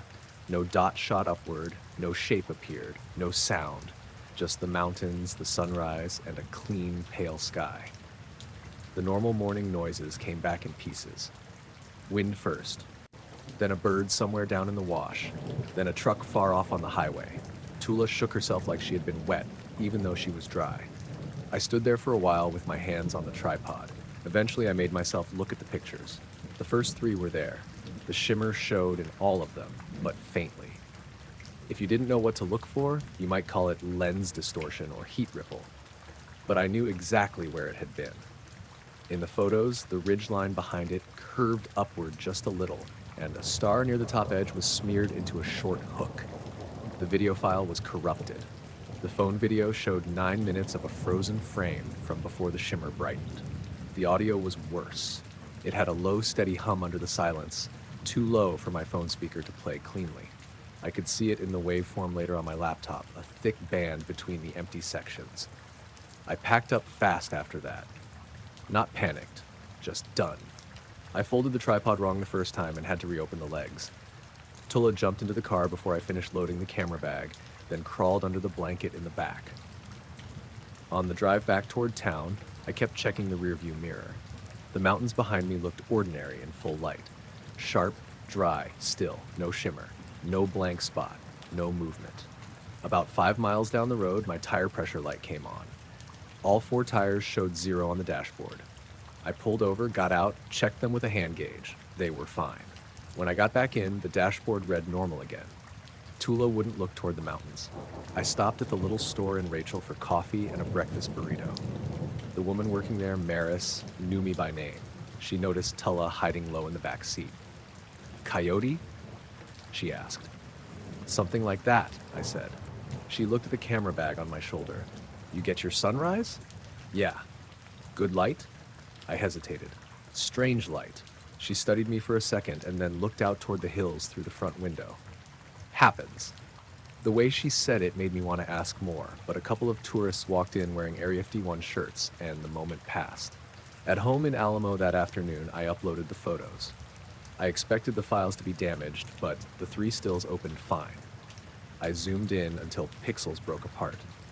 The shimmer was clearer on the computer than it had been on the camera screen. The mountain line bent around a space that had no visible edge, and the color of the sky inside it was slightly off, more gray than blue. I tried correcting for lens distortion. The mountains straightened everywhere except that one patch. I checked other photos from the same lens taken that week. No distortion like it. I sent one image to my friend Eamon, who did aviation photography near Nellis and loved debunking weird stuff. He called me 10 minutes later. "What did you do to this?" he asked. "Nothing." "No, seriously. Nothing." He got quiet. "Where was this?" I told him roughly. Not exact coordinates, but close. He said, "Don't post it." That annoyed me. Why? Because people will call it fake, and the ones who don't will make it worse. "What do you think it is?" "I think something bent the background." That's not an answer. I know. That night, I dreamed about the mountains, but not in a vivid nightmare way. More like a regular dream where I was back at the turnout, looking through the camera, and the ridge wasn't there anymore. Just sky bending around an empty place. I woke up at 4:12 a.m. because Tula was growling. She stood at the bedroom window, body low, nose almost touching the glass. The blinds were open a few inches. Outside, my yard was dark, with the neighbor's porch light making a weak yellow patch on the fence. I got up and looked. For a second, the fence boards behind the mesquite tree looked bent, just slightly, like the wood slats curved around something standing between the tree and the house. I blinked, and the fence was straight. Tola kept growling until sunrise. Over the next few days, I told myself I was seeing things because I had been staring at the images too long. That happens with photos. You train your eyes to find a pattern, and then you see it everywhere. In reflections, in windows, in heat above cars. I decided not to post the pictures. I backed them up on 2 drives and put one in a drawer. The camera started acting strange after that. Only that camera. It worked indoors, worked on close objects, worked on portraits. But when I aimed it east, toward the mountains, autofocus failed. Every time. The lens would search and search, then give up. Manual focus worked, but the images had small warped patches near the top of the frame, even when the sky looked normal to my eyes. A week later, I drove back to the same turnout with Tulla. It was late afternoon, not sunrise. The weather was clear and cool, with thin wind and perfect visibility. I parked in the exact same spot, or close to it, and set the tripod up facing the ridge. Tulla refused to get out of the car. I took that seriously. I stood outside alone and looked through the viewfinder. The mountains were ordinary. I took one photo, then another. Nothing. On the 3rd shot, the camera saved a black frame. The 4th was normal. I checked the black frame on the camera screen. It wasn't fully black. Near the center, there was a pale vertical ripple, barely visible, like a smudge on glass. I looked up at the ridge. Empty sky. Then the wind stopped. I packed the camera without taking another shot, got in the car, and drove home with Tulla pressed against the backseat floorboards. When I got back, the first 3 sunrise photos were gone from my computer. The folder was still there, the file names were still listed, but the images wouldn't open anymore. The backup drive showed the same thing. The only version left was the one I had texted to Eamon, and when I asked him to send it back, he said the file on his phone had turned into a gray rectangle. I still had one print, though. I had printed a test copy the day after it happened, just a small 5x7 on matte paper. It sat pinned above my desk for months. Most people who saw it thought it was a bad lens or heat shimmer. I stopped correcting them. One morning, I found Tulla sitting under the desk, staring up at the print. The mountain line in the photo looked straight. The shimmer was gone from the paper. But on the wall behind the print, where morning light came through the blinds, the shadow of the frame bent slightly around an empty oval spot. I noticed the floodlights dimming on my 4th night in Tower 6, just after 2:17 a.m., when the desert had gone cold and the base had settled into that late shift quiet where every small sound traveled too far. It was the south perimeter row, the one facing the dry wash and the service road nobody used after dark. 8 poles, 2 lamps each, all angled outward toward the fence. They didn't flicker. That was what made me look twice. The light dropped evenly, like someone had slid a tinted sheet across the whole row. The fence was still lit. The gravel was still visible, but everything under those lamps went dull for maybe 4 seconds, then came back to full brightness. I was new to that post, but not new to security work. I had done casino work in Reno, warehouse yards outside Sparks, and a few years on government contract sites before I got hired near Groom Lake. I knew bad bulbs, I knew dying ballasts, I knew what voltage dips looked like. This wasn't any of that. I wrote it in the log anyway. 02117, alpha perimeter lights dimmed briefly, possible power fluctuation. The next night, it happened again. 2:18 a.m., same row, same smooth dimming, same 4 seconds. I checked the power monitor mounted under the desk. Line voltage stayed steady, no alarm, no change in amp draw. The bulbs never actually lost power. The cameras didn't drop. The fence sensors stayed green. I leaned close to the tower glass and stared down at the lighted strip of gravel. Nothing moved. My dog, Niska, was curled on the floor beside the heater, her nose tucked under her tail. She was a rangy desert mutt, part shepherd maybe, with pale yellow eyes and a habit of watching empty corners. I wasn't supposed to bring her into the tower, but the night supervisor didn't care, as long as she stayed quiet. When the lights dimmed, Niska lifted her head and looked south without making a sound. That bothered me more than the lights. By the third time, I had my eyes on the row before it happened. It was 217 again. I had killed the little desk lamp so the tower glass wouldn't reflect. Outside, the desert was clear and sharp under the floodlights. The mountains beyond were black shapes against the stars. No clouds, no wind. The air looked still. At exactly 2742, the row dimmed. This time I caught something on the ground. Not a shape, not exactly. More like the absence of light moving through the beams from west to east. It passed in front of each pole in sequence, blocking just enough light to make the lamp seem weaker. But I couldn't see what was doing it. There was no body, no vehicle, no person, no animal. Just a soft darkening that traveled along the fence line at a steady pace. Niska stood up. Her hackles rose down her back, and she let out a low sound I had only heard once before, when a rattlesnake got under my porch. I picked up the radio. Tower 6 to control. A click, then static. Control, I've got recurring light obstruction on south perimeter row. The static cleared after a second. Say again, Tower 6. Lights are dimming, but power reads stable. Looks like something is passing through the beams. There was a pause. Do you have visual on a person or vehicle? No. Animal? No. Another pause. Log as environmental. I looked out over the perfectly still desert. Environmental what? Environmental, the voice repeated. That was the whole answer. The next afternoon, I went down to the maintenance office and asked about the south floodlight row. A civilian electrician named Corwin pulled up the service history while eating from a bag of sunflower seeds. No faults, no power dips. Lamps were replaced 2 months prior. Circuits tested clean. Why? He asked. They dim at the same time every night. He stopped chewing. You saw it? I nodded. He closed the work order screen. Put in a report if you want. You just said there's no fault. There isn't. So what am I reporting? He looked past me toward the open shop door. Nothing that gets fixed by electricians. I should have left it alone after that. Instead, I started keeping my own notes. Night 4, 2739. Dimming lasted 5 seconds.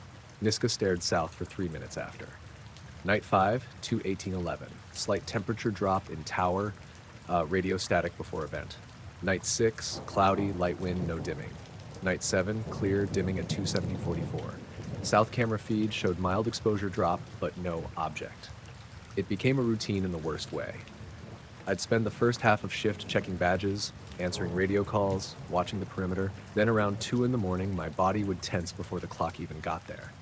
Niska started doing it too. She'd be asleep, then at 2:15 she'd stand and face south. That was what made it feel less like equipment. On the 9th night, I brought a pair of old binoculars from home. Nothing fancy, just a heavy set my dad used for hunting. I also brought a small thermal monocular I had bought years earlier and barely used. I knew I probably wasn't allowed to have it, but I wanted to know if something warm was crossing the line. At 2:16, I turned off every light inside the tower and watched through the binoculars.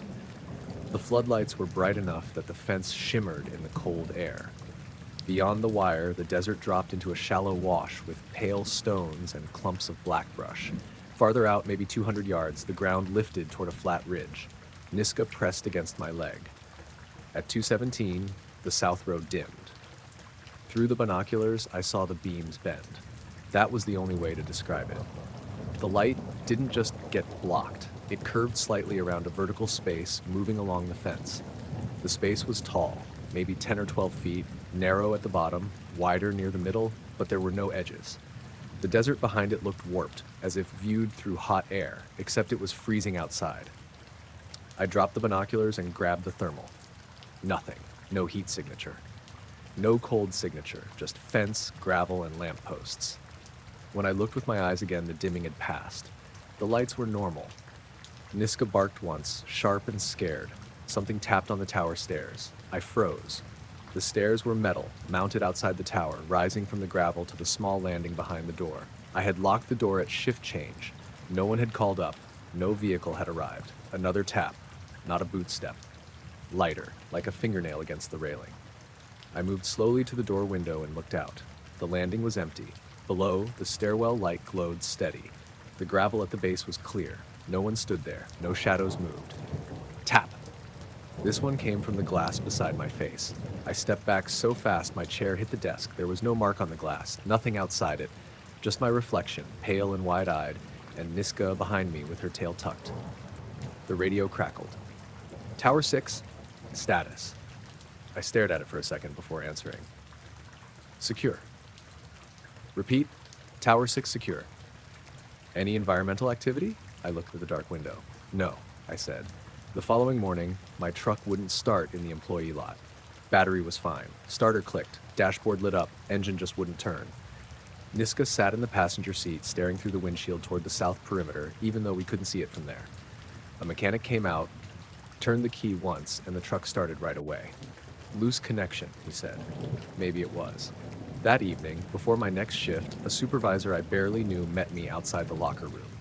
His name was Tally. He had a calm voice and the kind of face that looked like it had been trained not to show opinions. Your logs are too detailed, he said. I had not shown anyone my private notes. What logs? He held my stare for a moment. Official logs. Keep entries concise. Power stable means no equipment issue. I've been seeing something. No, he said. You've been seeing light conditions. What kind of light conditions happen at the same time every night? His expression didn't move. The kind you stop noticing when you stop looking for them. That was enough to make my hands cold. I went up to Tower 6 at midnight. Niska refused to climb the stairs at first.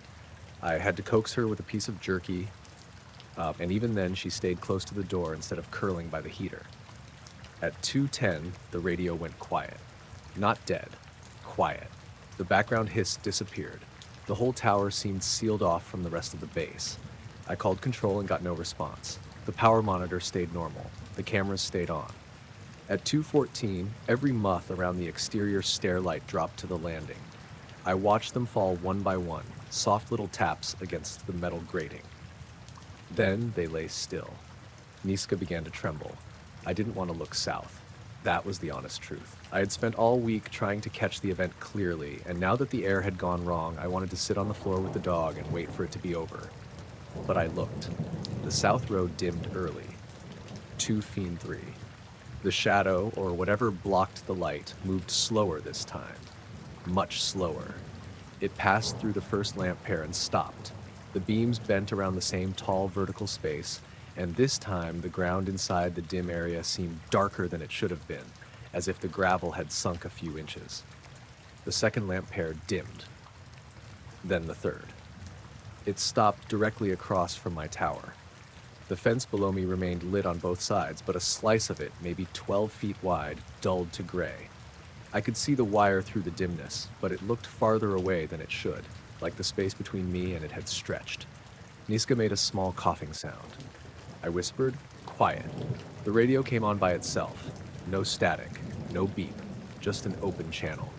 A voice I didn't recognize said, "Do not track it." I reached for the volume knob, but before I touched it, the tower lights flickered once. The screen showing the south camera feed turned white, then black, then returned to normal. On the feed, the dim patch wasn't there. The lights looked normal. Out the window, the dim patch was still right in front of me. I stepped closer to the glass. Something in that warped space shifted. It wasn't visible as a body. It was more like the stars beyond the fence moved around a shape. The dark ridgeline bent at shoulder height. For 1 second, I saw a curved edge outlined by dust in the air. It was too smooth, too high, and moving without sound. Then the dimming continued east. Lamp 4, lamp 5, lamp 6. Each one dulled, then recovered. When it reached the end of the row, it didn't fade right away. The last pair of floodlights stayed dim for 8 seconds. During that time, the wash beyond the fence went completely silent. No insects, no wind, nothing. Then the lights returned to full. The mods on the landing began moving again. The radio hiss came back. Control called Tower 6, confirm routine status. I picked up the mic. My hand was shaking. Routine status confirmed. Niska crawled under the desk and would not come out until sunrise. After my shift, I walked the south perimeter with another guard named Ames. I didn't tell him what I was looking for. The gravel under the light row was clean. No footprints, no tire tracks, no drag marks. The fence wasn't cut. The sensors had no recorded disturbance, but each lamp housing on that row had a faint gray film across the glass, a vertical smear down the center. Ames wiped one with his glove. The smear stayed. Dust, he said. Dust usually wipes off. He looked at his glove, then back at the light. This place has weird dust. At home in Alamo, I tried to sleep during the day. Niska lay under the kitchen table instead of on the bed. Around 2:17 in the afternoon, my bedroom went dim. I opened my eyes. Sunlight was coming through the blinds like usual, but one strip across the floor had dulled, as if something had passed between the window and the sun. I got up and looked outside. The yard was empty. The sky was bright. No clouds. Niska stood in the hallway, facing the window, silent. That night, I called out sick for the first time since taking the job. Tally didn't ask what was wrong. He just said, "Understood," and hung up. At 2:17 a.m., I sat at my kitchen table with every light in the house off and Niska pressed against my feet. The street outside was quiet. A porch light across the road threw a hard white rectangle across my front fence. For 4 seconds, that rectangle dimmed. Then it brightened again. I was parked at the checkpoint with my hazards blinking, waiting for a guard to come back with my clipboard, when the little maintenance cart drove past my windshield and turned toward Hangar 3. It was 5:22 in the morning, still dark enough that the base lights made everything look flat and colorless. The desert behind me was black. The sky in front of me was just starting to turn gray over the low mountains. I was delivering sealed electrical cabinets from a warehouse in North Las Vegas. Nothing special as far as I knew. I drove for a civilian freight company, and every couple of months we got a contract run out near Groom Lake. We were told where to stop, where to wait, which windows to keep closed, and who to hand papers to. I had done enough of those runs to know not to ask questions. My dog Midge was with me that morning. She was a small red heeler mix with one black ear and a crooked tail, the kind of dog that looked like she was always judging you. She usually rode in the passenger footwell and slept through everything, but at that checkpoint she sat upright on the seat, staring through the windshield like she expected the road to move. The guard shack was 20 feet ahead, bright inside, but nobody was visible. The guard who took my paperwork had stepped into the booth about 10 minutes earlier and hadn't come back out. My engine was off. The cab was cooling down fast. I could hear the tick of metal under the hood and a low hum from somewhere inside the base. That was when the maintenance vehicle appeared on the access road to my right. It was one of those compact electric carts, smaller than a pickup, but bigger than a golf cart, with a flatbed on the back and a yellow beacon that wasn't lit. No markings except a stenciled number on the door, 41B. It moved slowly, maybe 10 miles an hour, and its tires made a soft crunch on the gravel. There were 2 people inside, or at least I thought there were. The windshield reflected the floodlights, so I only saw shapes, driver and passenger, both sitting very still. Midge made a small sound in her throat.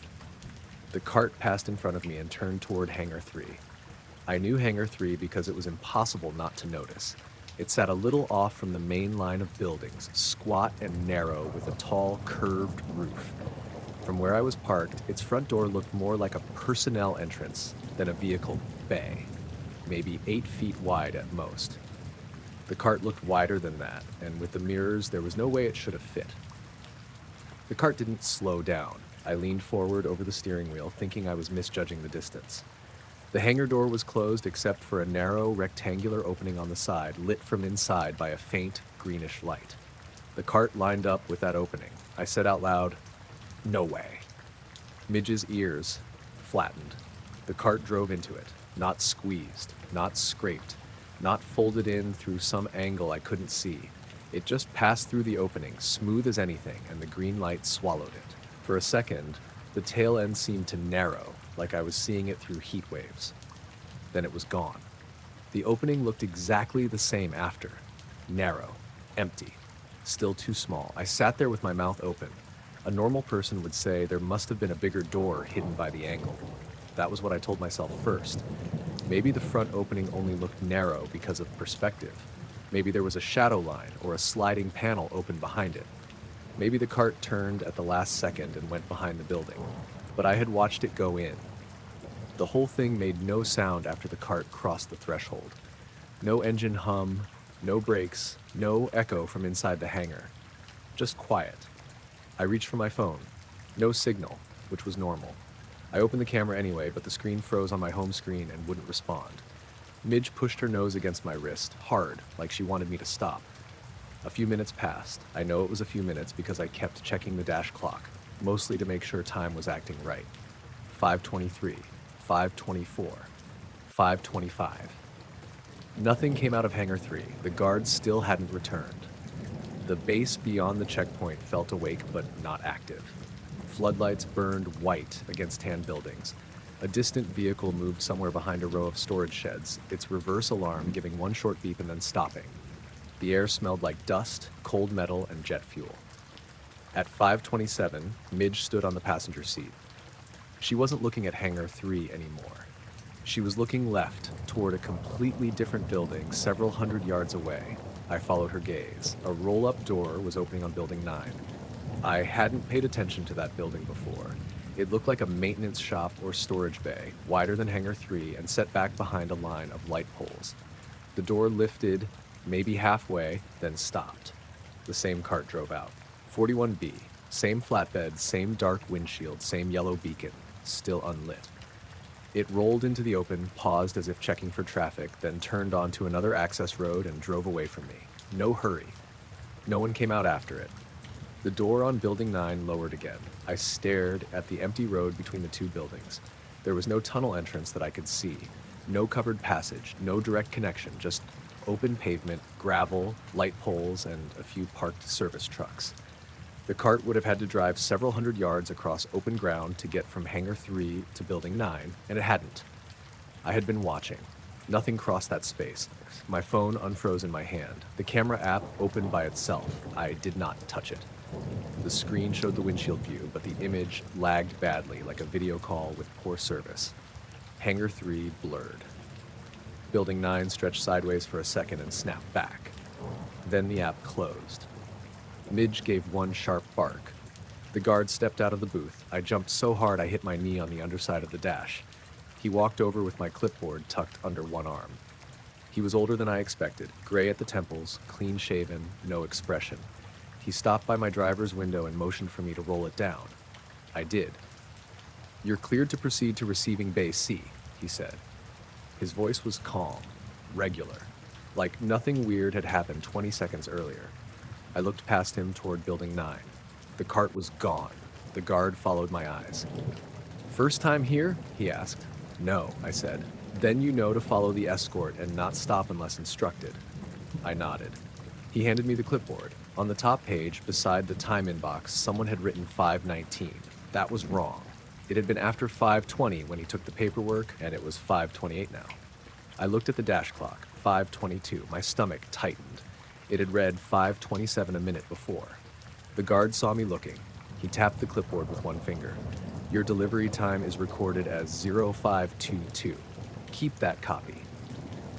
Midge started whining softly. I wanted to ask about the maintenance cart. I wanted to point at Hangar 3 and say the door was too narrow, then point at Building 9 and say the same vehicle just came out over there. But the guard's face had settled into that blank patience people get when they already know what you're going to say and they're waiting for you to decide not to. So I said, "Receiving Bay C." He pointed down the road. "Escort will take you." A white pickup rolled up from behind the guard shack, headlights off. Its amber roof light flashed twice, then stayed dark. I started my engine and followed. As we drove in, I kept looking for the cart. Nothing. I checked every service road we passed. I checked between parked trailers and small buildings. I didn't see 41B anywhere. Receiving Bay C was a covered dock on the side of a long beige warehouse. Two workers in gray coveralls unloaded the electrical cabinets with a forklift. Neither one spoke except to ask me to release the load straps. Midge stayed in the cab, pressed low against the passenger seat. While they worked, I looked back toward the part of the base where I had seen the cart. From that angle, I could see Hangar 3 and Building 9 at the same time. They were separate buildings. No attached hallway, no visible tunnel ramp, no road behind them connecting out of sight. A man in gray coveralls noticed me staring. "Something wrong?" he asked. I shook my head. "No." "Good." He went back to the forklift. The unload took 11 minutes according to my watch. According to the dock clock, it took 28. According to the dashcam later, it took 4. At the time, I didn't know that.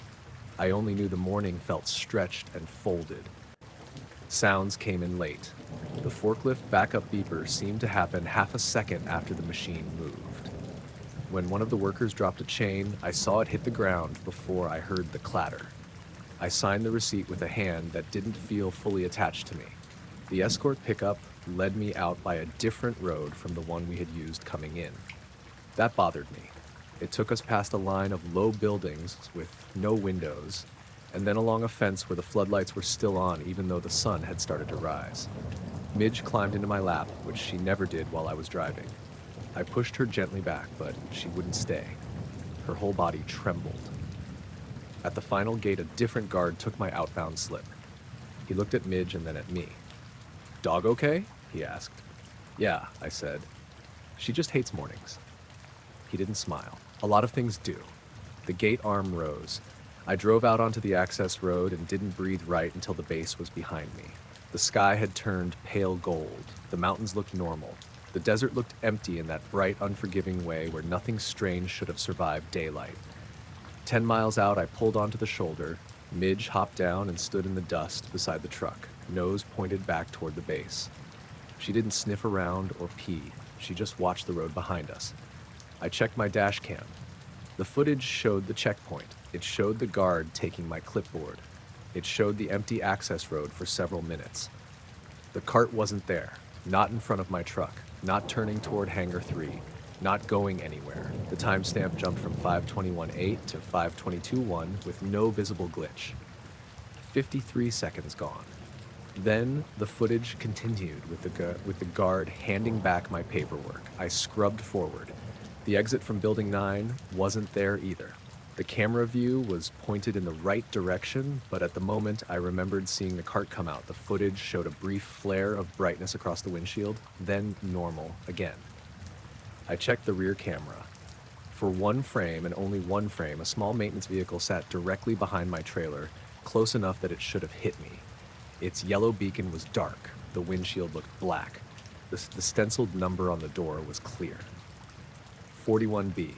Then the next frame showed empty road. I saved the clip twice, once to my phone and once to a spare card. By the time I got home to Henderson, both files were unreadable.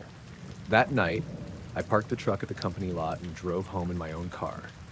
Midge slept the whole way, but when we reached my apartment, she refused to get out. I carried her upstairs. My girlfriend, Sela, asked what was wrong. I told her I was tired and had a weird morning at the gate. She knew enough about those routes not to ask much. Around 2 a.m., I woke up because Midge was growling at the hallway. I sat up. The apartment was dark except for the microwave clock in the kitchen. Sela was asleep beside me. The air conditioner clicked on and blew cold air across the room. From the hallway came a soft electric whir. Not loud, not close, just a small motor sound like a maintenance cart rolling slowly over smooth concrete. Midge stood at the bedroom door, head low. The whir moved from left to right outside the room, steady and slow. We lived on the 3rd floor. There was no hallway wide enough for a cart. No service vehicle could be inside our apartment building. I got up and opened the bedroom door. The hallway was empty. The whir stopped. On the carpet outside the bathroom, there were 2 faint tire tracks pressed into the fibers, close together, narrow, running from one wall to the other. They ended at solid drywall. I stood there until Sela woke and called my name.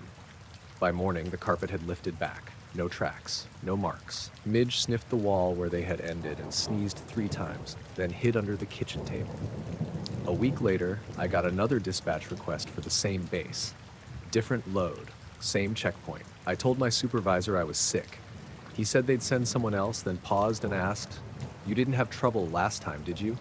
I asked what he meant. He said, "No reason, just checking." I looked down at Midge under the table, watching the front door. "No trouble," I said. That afternoon, while I was doing laundry, I found my base delivery slip folded inside my jacket pocket. I thought I had turned it in with the paperwork. The timeout box was stamped 0522, same as the time in. Under the stamp, in small block letters I didn't recognize, someone had written, "Vehicle returned through wrong door." I put the slip in a drawer. A few minutes later, from the parking lot below my window, I heard a small electric motor pass slowly from one end of the building to the other. I was outside the telemetry shed at 1:08 in the morning when the groan rolled under the base. I had just stepped out to stretch my back and drink the last of my coffee, and for a second I thought it was thunder, except the sky over Groom Lake was clear and full of stars. The sound came up through the ground and across the buildings, deep and metallic, like a huge door was opening somewhere beneath my feet. It lasted maybe 8 seconds, long enough for me to stop breathing. Then it cut off hard. I stood there with the paper cup halfway to my mouth, listening to the silence after it. The base had normal night sounds, even when people liked to pretend it was dead quiet. Generators, distant air handlers, security trucks crunching over gravel, the low buzz of floodlights. That night, after the groan, all of it seemed to pull back for a moment. Even the wind went soft. I worked there as a civilian engineer, contracted to maintain environmental monitoring systems. Not the interesting stuff. I calibrated sensors, replaced data loggers, checked humidity and temperature controls in equipment rooms, made sure cabinets didn't overheat in the desert. My badge got me into utility buildings and control sheds, not hangars with guards outside or places with blacked out windows. That week, I was on a late maintenance rotation with a guy named Elian Voss, who had been on base longer than me and talked less every year. He was inside the shed checking a fiber link when the sound hit. The door slammed open behind me, and he stepped out with a cable tester in one hand. "You heard that?" I asked. He didn't answer right away. His face had gone tight. "What was it?" I said. He looked toward the south end of the base, where a row of low buildings sat dark under floodlights. "Probably a blast door." "A blast door? Where?" He gave me a quick look like I had said the wrong thing. "You didn't hear me say that." The thing was, none of the nearby buildings showed any activity. I had a clean line of sight to the maintenance shops, the communications trailers, 2 hangars, and the motor pool. Nothing moved. No warning lights. No vehicles. No personnel stepping out with radios. If something big had opened above ground, I would have seen it. I checked my tablet. The sensor map had frozen at 1:08. Every station on the south side showed pending. Not offline, not failed, just pending. Elian looked over my shoulder. "Reboot it." I did. The tablet restarted, took too long to load, then returned to normal. All stations green. No alert, no power dip, no seismic warning. The event log was clean. A few seconds later, the security channel crackled on the wall radio inside the shed. "Routine operations," a voice said. That was it. No call sign. No request. Just those 2 words. Elian and I looked at each other. "Routine operations," he repeated quietly, and laughed once without any humor. We went back inside and finished the job. At least we tried to. The fiber link kept failing in a way neither of us could reproduce. The cable would test fine for 30 seconds, then show a break somewhere between the shed and a junction vault that should have been only 90 yards away. Then it would test fine again. Elian got irritated and said the tester was junk, but I knew he didn't believe that. At 1:34, I heard something tapping under the floor. The telemetry shed was built on a concrete pad. No basement, no crawl space. The tapping came from below the cabinet rack. 3 light knocks, pause, then 3 more. I shut the cabinet door and listened. Elian stood very still. "You hear that too?" I asked. "Don't," he said. "Don't what?" "Don't make it a thing." The tapping stopped. I crouched down and touched the concrete. It was cold, not just cool from night air, cold like stone in a freezer. The rest of the room was warm from electronics, but that one patch under the rack felt wrong.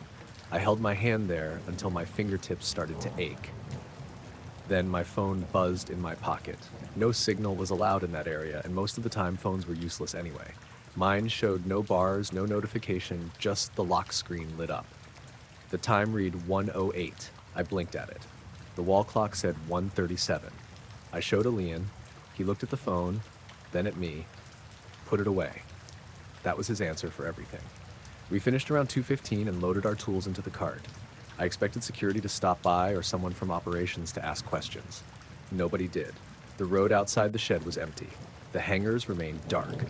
The floodlights washed the gravel in hard white bands, and the mountains beyond the base looked flat and black. As we drove toward the contractor parking area, I kept watching the south side. There was a patch of asphalt between two low buildings that looked darker than the rest, an oval shadow that didn't belong to anything. Our cart headlights passed over it. The shadow stayed. When I looked back over my shoulder, it was gone. Alian saw me looking. "You're going to make yourself crazy." "Did that happen before?" "What?" "That sound." He kept both hands on the wheel. "Lots of things make noise out here." "Not like that." He didn't answer for a while.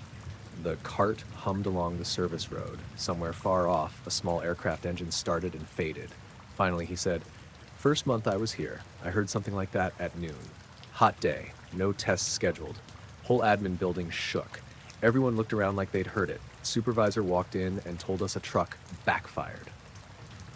"A truck backfired underground?" Alian pulled into the parking area and killed the cart. That was my question too. The next morning, I asked around carefully. Not directly. I mentioned a loud mechanical noise near the telemetry shed and asked if any work had been scheduled overnight. The electrician, Marakeen, said no. A fire systems tech named Pollard said he hadn't heard anything, but admitted his equipment briefly logged a pressure change in the south corridor. "What south corridor?" I asked. He looked annoyed at himself. "Forget it." By noon, I had checked the maintenance system. No heavy doors serviced, no blast shutters opened, no underground work order, no seismic event, no power fluctuation. Every record showed normal operations between 1 and 1:15 a.m., except one. A temperature sensor in utility room S12 logged a drop from 72 degrees to 39 degrees at 1084. It lasted 8 seconds, then returned to normal. S12 was listed as inactive storage. I asked Alian where S12 was. He said, "You don't need to know." But I found it on an old utility map, printed inside a binder nobody had updated since the 90s. S12 was beneath the south maintenance block. Beneath. The map showed a stairwell that wasn't on the current building plan. That night, I got assigned alone to check 2 humidity sensors in the south maintenance block. Alian had swapped shifts with someone and gone home early, which irritated me until I got there and saw why he might have done it. The building was empty. Not just quiet, empty in a prepared way. Desks cleared, hall lights dimmed, the vending machine unplugged. It smelled faintly of bleach and hot dust. My footsteps sounded too loud on the tile. I found the first sensor in a mechanical closet and calibrated it without issue. The second was supposed to be near a locked records room at the end of the hall. As I walked there, my tablet lost its map. The screen went gray and displayed one word, sinking. The hall lights flickered once. I stopped. From somewhere below me came a soft metallic creak. Not the full groan from the night before. Smaller, like something heavy shifting in its frame. I looked down the hall and saw a door I didn't remember passing on the way in. It was plain gray metal with no room number, set into the wall between 2 old bulletin boards. The handle was round and worn. At the bottom of the door, cold air flowed across the floor, carrying a smell like wet concrete and ozone. I tried my radio. Engineering 3 to control. Radio check. Static. I should have left. I know that now, and I knew it then. But I was angry too. Angry at Alian for not telling me anything, angry at the fake logs, angry at the way everyone acted like noticing things was the same as causing trouble. I touched the door handle. It turned. The space beyond was dark stairs descending into the ground. I stood there with my hand on the open door, breathing cold air, and listened. Far below, something hummed. Not machinery exactly, more like power running through a cable too large to imagine. My tablet came back on. The time was 1:08. It was impossible. I had started the job at 11:40 p.m. My watch said 12:22. The tablet said 1:08 and showed my location as blank. A light moved at the bottom of the stairwell. Not a flashlight beam. It didn't sweep.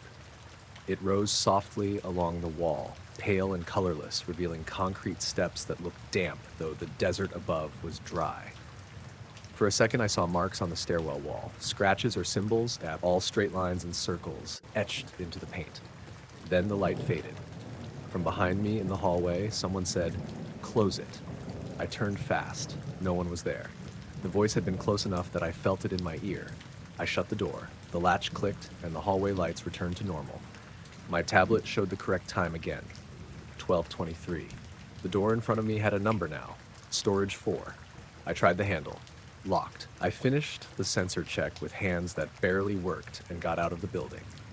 In the parking area, my truck was the only civilian vehicle. My dog, Keter, was waiting inside. He was a big rangy mutt with tan fur and one dark patch over his left eye, usually calm as a stone. I had left him sleeping on the back seat with the windows cracked. When I opened the door, he was upright and staring at the south maintenance block. His lips twitched, but he didn't bark. There was dust on the windshield, not a normal even coating. It had settled in a pattern of thin, curved lines, like something had pressed a giant circular stencil over the glass. I wiped it with my sleeve. The lines smeared but didn't disappear until I used washer fluid on the drive out. At the gate, the guard checked my badge and looked at the back seat. "Dog nervous?" he asked. "A little." He nodded toward the base behind me. "Animals notice air pressure." That was such a strange thing to say that I didn't answer. I drove home to Alamo with both hands on the wheel and Ketter's head pressed against my shoulder from the back seat. The highway was empty. The stars were clear. Every few miles, I glanced at the clock to make sure it didn't jump. It didn't. At home, I let Keter into the yard. He walked the fence line once, then sat facing southwest toward the base. I stood beside him in my work boots, listening to the quiet neighborhood.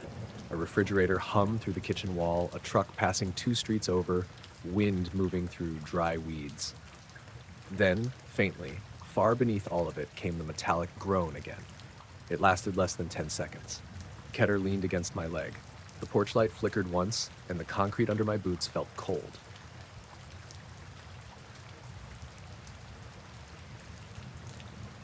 I first saw the frost on Tank 6 a little after 2 in the afternoon, which made no sense because it was 108 degrees outside and the fuel depot shimmered like a frying pan.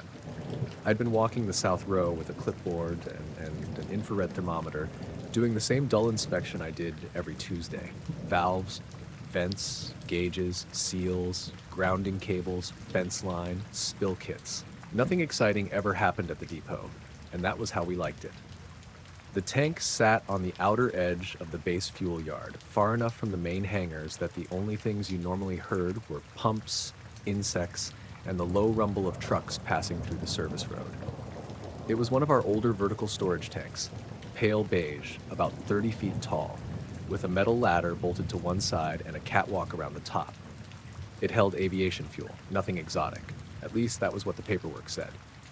I worked there as a civilian fuel systems tech. My badge got me through the gate and into the depot, but not much farther. I wasn't military. I didn't fly anything. I didn't get briefings about secret projects. I checked levels, logged temperatures, took samples, replaced filters, and called maintenance when something made a sound it shouldn't. That day, the whole yard was buzzing with heat. You could feel it coming off the gravel through your boots. The tanks ticked and popped as they expanded in the sun. The air smelled like fuel vapor, hot dust, and sun-baked rubber hoses. My coworker, Ansel, was in the little office trailer reviewing delivery schedules, and our supervisor, Taryn Bell, had gone to meet a tanker truck at the north gate. I was alone on the south row. At first, I thought the ring on Tank 6 was a trick of light. It wrapped around the tank halfway up, a clean white band maybe 8 inches tall, perfectly level, perfectly even. It looked like someone had painted a stripe around the tank while I was inside for lunch. I walked closer, annoyed before I was scared, because paint, overspray, chemical residue, any of that meant paperwork. Then I saw it sparkle. Frost. Actual frost. The band glittered in the sunlight, tiny crystals clinging to the metal surface. It went all the way around the tank as far as I could see, a white circle cutting through beige paint. Above it, the tank was hot enough to blur the air. Below it, same thing. But right there in the middle, the metal was frozen. I stood there for a few seconds with my clipboard hanging by my side. "Not possible," I said out loud. The depot didn't have cryogenic lines. Tank 6 had no chilled product, no refrigeration jacket, no nitrogen purge running through the shell. It was just a fuel tank in the desert in July. I climbed the ladder partway and held my hand near the frost without touching it. Cold radiated from it hard enough that my knuckles tightened. I tapped it lightly with one finger. Bad idea. Pain shot through my fingertip like I'd touched dry ice. I pulled my hand back and swore. The skin had gone white at the pad of my finger, not damaged badly, but cold burned. in 108-degree heat. I pulled the infrared thermometer from my belt and aimed it at the band. It blinked twice and showed 14 degrees Fahrenheit. I aimed at the tank above the frost, 131 degrees Fahrenheit. Below it, 128 degrees. Back to the ring, error. I stepped down the ladder fast. The radio on my shoulder crackled. Fuel yard, you got eyes on tank 6? It was Taryn. I lifted the mic. Yeah, I was about to call you. Why? I looked up at the frost. You better come down here. She didn't answer for a moment. Is it leaking? No. Pressure issue? Gauge looks normal. What is it then? I watched a tiny flake of frost lift from the tank surface, float outward about an inch, then snap back against the metal like static had grabbed it. It's cold, I said. Taryn and Ansel got there in a utility cart maybe 4 minutes later. By then, I had walked all the way around the tank. The ring was complete. It didn't sag at weld seams or distort around the ladder brackets. It passed behind them, or seemed to, though the metal around the brackets was frost-free. The band looked like it had been placed through the tank rather than on it. Ansel got out first. He had a bottle of water in one hand and a skeptical look that lasted until he was 10 feet away. Holy hell, he said. Taryn didn't say anything. She circled once, slow, looking at the gauges, the vent, the grounding line, the pipe connections. Then she checked the product temperature readout in the panel. 78 degrees, she said. Inside? I asked. She nodded. Normal. Ansel aimed his own thermometer at the ring. Mine says low error. Taryn looked at me. Did you touch it? I held up my finger. She frowned. Medical. I'm fine. Medical after we log it. That was Taryn. Process first, panic never. She called maintenance, then electrical, then a safety officer. Within half an hour, we had 5 people standing around Tank 6 in the heat, all trying to act like a perfect frost ring on a fuel tank was an equipment problem. They checked the lines, they checked the pressure relief valve, they checked product levels, they checked grounding, they checked for leaks with handheld sensors. Nothing. No vapor spike, no pressure drop, no abnormal flow, no electrical fault. The strangest thing happened around 3:05.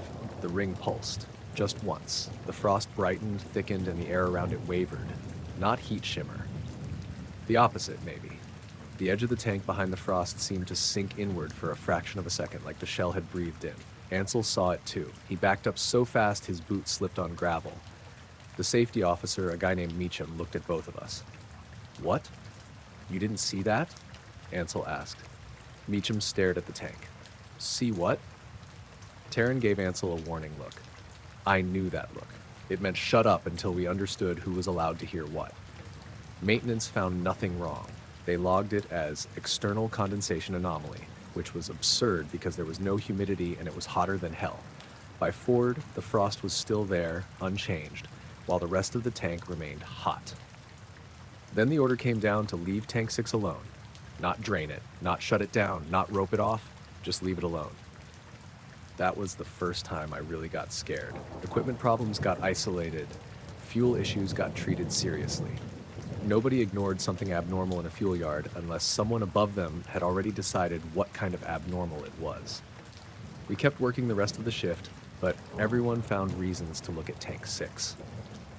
I was at the filter shed around 5:30 when I noticed the insects. Usually the depot had flies everywhere, especially around the drains and trash bins. But near Tank 6, there were none.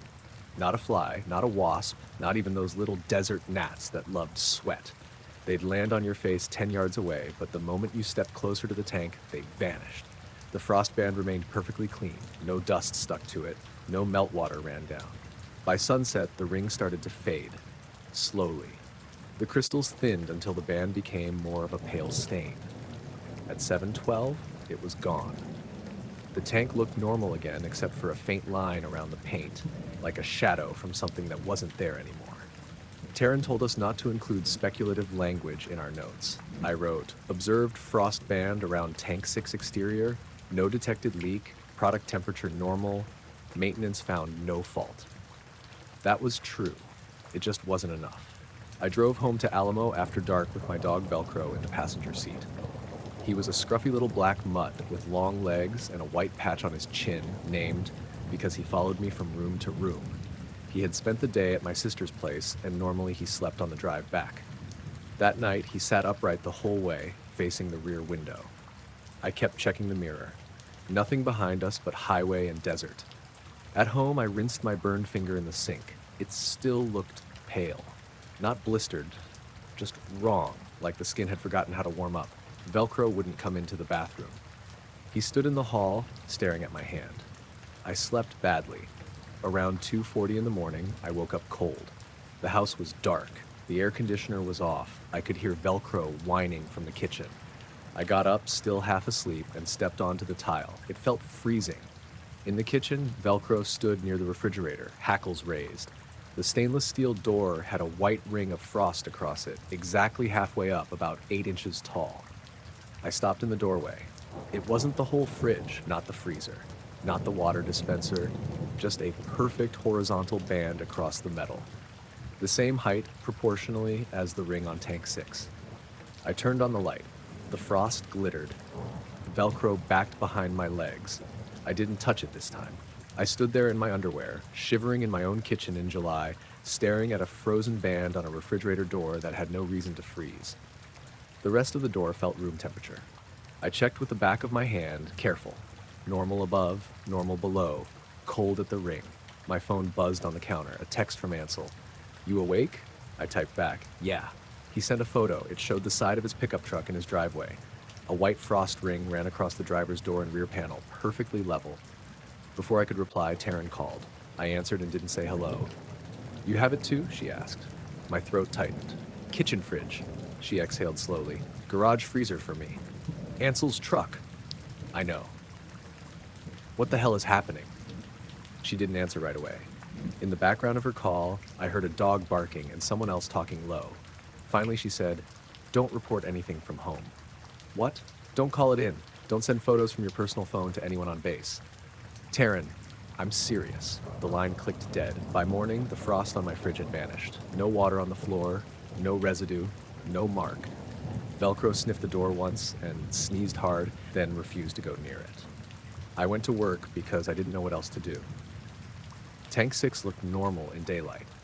Maintenance had already been there, 2 guys in gray coveralls I didn't recognize, standing near the access ladder with a tablet. They weren't from our usual crew. One of them watched me park. Taryn called a short safety meeting and told us the previous day's event had been reviewed and deemed non-hazardous. We were to resume normal fuel yard duties. Woo-fast, no extra monitoring required. Ansel raised his hand. Not like school, more like he couldn't stop himself. "Non-hazardous, how?" Taryn looked at him with tired eyes. That's all I was given. The gray coverall guys left around noon. After they were gone, I checked Tank 6's panel. The product temperature history showed normal readings all day yesterday. No drop, no spike. The external surface temperature log, which should have had dozens of readings from our handheld uploads, was blank between 2:01 and 7:13 p.m. I asked Taryn about it. She said, "Data corruption. Only that tank?" Apparently.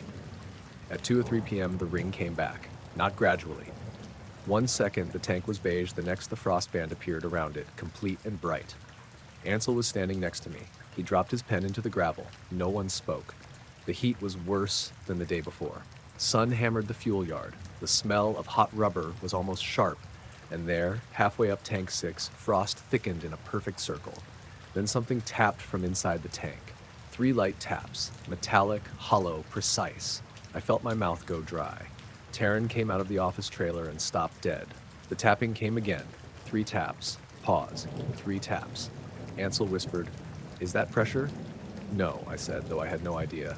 The tank's gauge stayed normal. Product temperature stayed normal. Nothing moved in the lines. But the sound was real. I could feel it in my chest each time it tapped. A base security truck rolled into the depot with no siren, no hurry.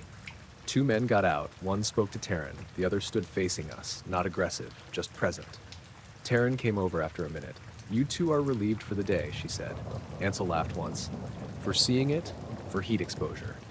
I'm not heat sick. You are today." I wanted to argue, but the tapping came again from Tank 6, and every thought in my head folded around that sound. We left. At the gate, the guard looked at my burned fingertip and asked if I needed medical. I said no. He nodded. Good. That night, I stayed at my sister's house instead of going home. I brought Velcro with me.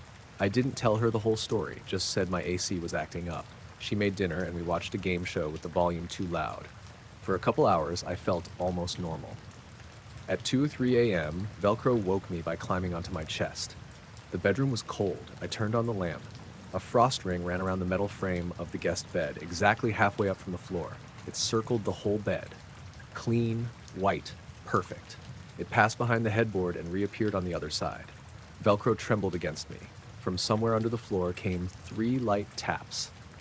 Then 3 more.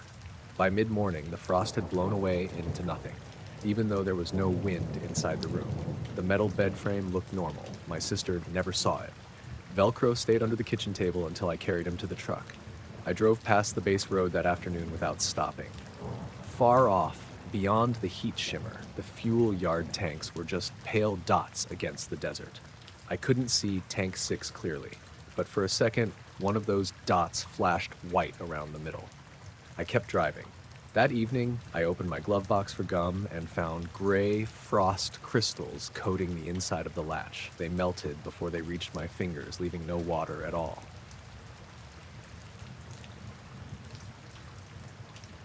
I woke up before dawn because Juniper was growling at the tent wall. She wasn't loud about it. Juniper was a blue heeler mix with a white chest and 1 torn ear, and she usually saved her real barking for coyotes or strange trucks. This was different. It was a low, tight sound, almost under her breath, like she wanted to warn me without letting something outside know we were awake. I lay still for a few seconds, trying to place myself. Cold ground under my shoulder. The smell of canvas and dust, my boots just outside the sleeping bag. Then I remembered where we were, public land north of Rachel, not far from the outer edges of the restricted zone, with my truck parked under a low rise and a line of old fence posts running along the wash. I had gone out there to check grazing conditions. That sounds more official than it was. I kept cattle on leased land farther south, and sometimes I camped out near the older range lines to see where water had pooled after storms, where the grass was coming back, where vandals had cut wire. I knew better than to cross into anything fenced or posted. The desert around Groom Lake had enough eyes on it without me giving anyone a reason to notice. It was still dark, but not midnight dark. More like that gray stretch before sunrise when shapes come back, but colors haven't yet. The air felt cold and dry. No wind. That was the first thing I noticed after Juniper's growl. No wind at all. Out there, even calm mornings had some kind of movement. A little scrape of brush or a tug at the tent fabric. That morning, the tent hung perfectly still. I reached for my flashlight and clicked it on. Juniper stood near the front flap, head low, eyes fixed outside. Her hackles were up all the way down her back. I whispered her name and she flicked one ear but didn't look at me. I pulled on my jacket and unzipped the tent slowly. Nothing jumped out. Nothing moved. The desert outside was pale and flat under the fading stars. My truck sat about 20 feet away, same as I'd parked it. The folding chair was by the cold fire ring. Coffee pot on the camp stove, coils of rope in the bed, my saddle blanket folded over the tailgate. Everything looked normal except Juniper wouldn't step out. Then I saw the fence posts. Every post along the old line was gray. Not weathered gray, coated gray. A fine powder covered each one from top to bottom, thickest on the side facing the open flats. The old cedar posts had looked brown and cracked the night before. I remembered because I had checked 2 of them after dinner, testing how loose they were. Now they looked like they had been dipped in ash. I stepped out and my boot crunched softly on the sand. The ground around the tent was clean. That took a second to register. My tent had no dust on it. My truck had none. The camp chair, the stove, the cooler, the spare tire leaning against a rock, all of it was untouched. But the fence posts, starting maybe 15 yards from camp and running as far as I could see in the low light, were coated in fine gray dust. Juniper finally came out, but she stayed pressed to my left leg. I walked to the nearest post. The powder was so fine it looked almost smooth, like primer paint. I touched it with 2 fingers, and it came away as a soft gray smear. Not gritty, not like road dust. It clung to my skin, and when I rubbed my fingers together, it felt silky and dry. There was no smell at first. Then I caught something faint, like burnt metal after welding, but colder. I looked at my truck again. The hood was clean enough to reflect the stars. If wind had blown dust through, It should have coated everything. If someone had sprayed the posts, there should have been footprints or tire tracks. There were none. The only tracks around camp were mine and Juniper's from the evening before, plus a few jackrabbit prints near the wash. The ground was undisturbed. I went down the fence line, counting posts without meaning to. 1, 2, 3, all gray. The barbed wire between them had almost no dust on it, just a few grains caught on the twisted metal. The posts themselves looked deliberately marked. By the 7th post, Juniper stopped. She wouldn't move another step. She braced her legs and leaned backward against the leash, staring past the fence toward the low ridge that blocked the view of Groom Lake. I followed her gaze. The ridge was dark and still, no lights, no vehicles, no people. Then I heard a soft clicking. It came from farther along the fence. Not an animal, not insects. A faint, steady tick, tick, tick, like hot metal cooling, except the morning was cold. I turned off my flashlight. The world went blue. The clicking continued for maybe 5 seconds, then stopped. I stood there listening, and for one brief moment, I thought I heard a hum under the ground. It was so low I felt it more than heard it. It rose through the soles of my boots and into my knees. Juniper whined and pressed herself flat against the dirt. "Easy," I whispered, though I wasn't easy at all. The hum faded. The first edge of sunlight touched the mountains behind me. I should have packed up right then. Instead, I did what ranchers do when something is wrong with a fence line. I kept inspecting it. Part of me wanted a normal answer so badly, I figured I could find one if I looked long enough. The dust wasn't random. That was what bothered me most. It didn't coat the ground at the base of the posts. It didn't gather on the wire. It didn't even cover the rocks leaning against a couple of posts. Only the upright wood. Some posts were coated all around. Others had a clean vertical strip down the back side, like something had passed by from one direction and missed the far edge. I took out my phone to photograph it. No signal, which was common out there, but the camera worked.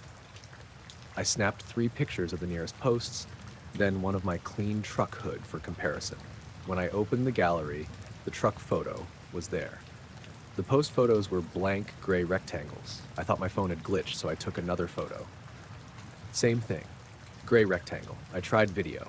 The phone recorded 12 seconds of my boots and Juniper's paws, then cut off on its own.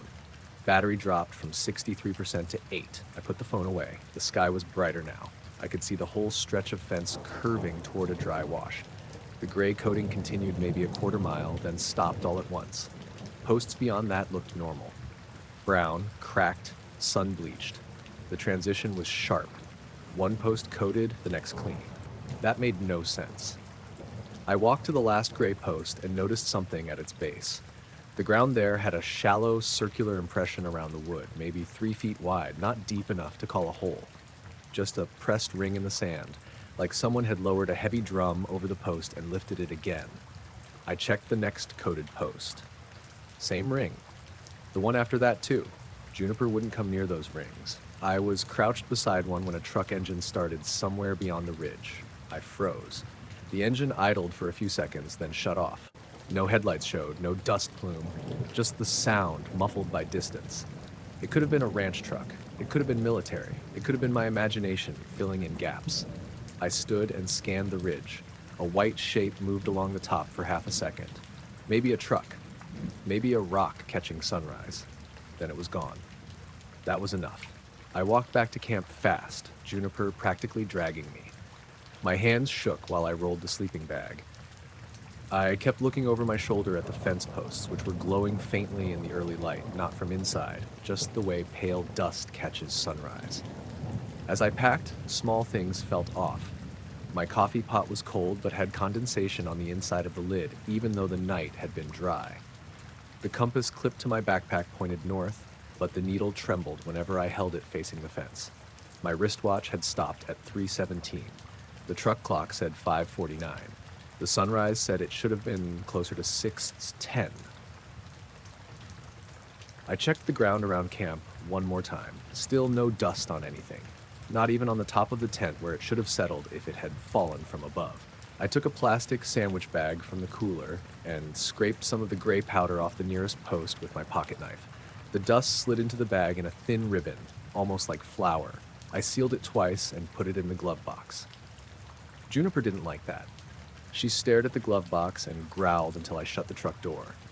I drove out slow, partly because the road was rutted, and partly because I couldn't stop looking at the fence. The post stayed gray in the side mirror until the road dipped behind a rise. About a mile from camp, my radio came on by itself. It was an old ranch radio mounted under the dash, usually tuned to a local repeater. I kept it low because there was rarely anything useful on it. This time it produced a wash of static, then 3 short tones. Not beeps exactly, more like someone tapping glass. Then a voice, faint and flat, said something I couldn't make out. I turned the volume up. The radio went dead. Juniper crawled into the passenger footwell and stayed there. I made it to Rachel around 7 and stopped for gas, though I still had half a tank. I needed people around me. The clerk, Orrin, knew me well enough to nod without small talk. He looked at Juniper hiding low in the cab and said, "She see something? Maybe?" He glanced toward the north road. Wind was strange last night. There wasn't any wind where I was. He didn't ask where I had camped. Around there, people often didn't. I opened the glove box while filling up and checked the bag. It was empty. The seal was still closed. No tear, no powder inside, not a grain. I turned it over in my hands, feeling stupid and scared in equal amounts. The glove box had no dust either. The bag looked brand new. I drove back to the campsite after buying coffee because I needed to see it in full daylight before I convinced myself I dreamed the whole thing. By the time I got there, the wind had started. Not hard, just a steady, mid-morning breeze combing over the flats. The fence posts were already changing. Gray dust lifted off in pale sheets, so fine it vanished almost as soon as it left the wood. By 8:30, half the coating was gone. By 9, only faint streaks remained in cracks and knots. I stood beside the truck and watched it disappear. Juniper refused to get out. I checked the rings at the base of the posts. Most were gone too, softened by wind. A few still showed if I crouched low and shaded my eyes. I took pictures with my phone. This time they saved normally, but they showed almost nothing, just old posts and sand.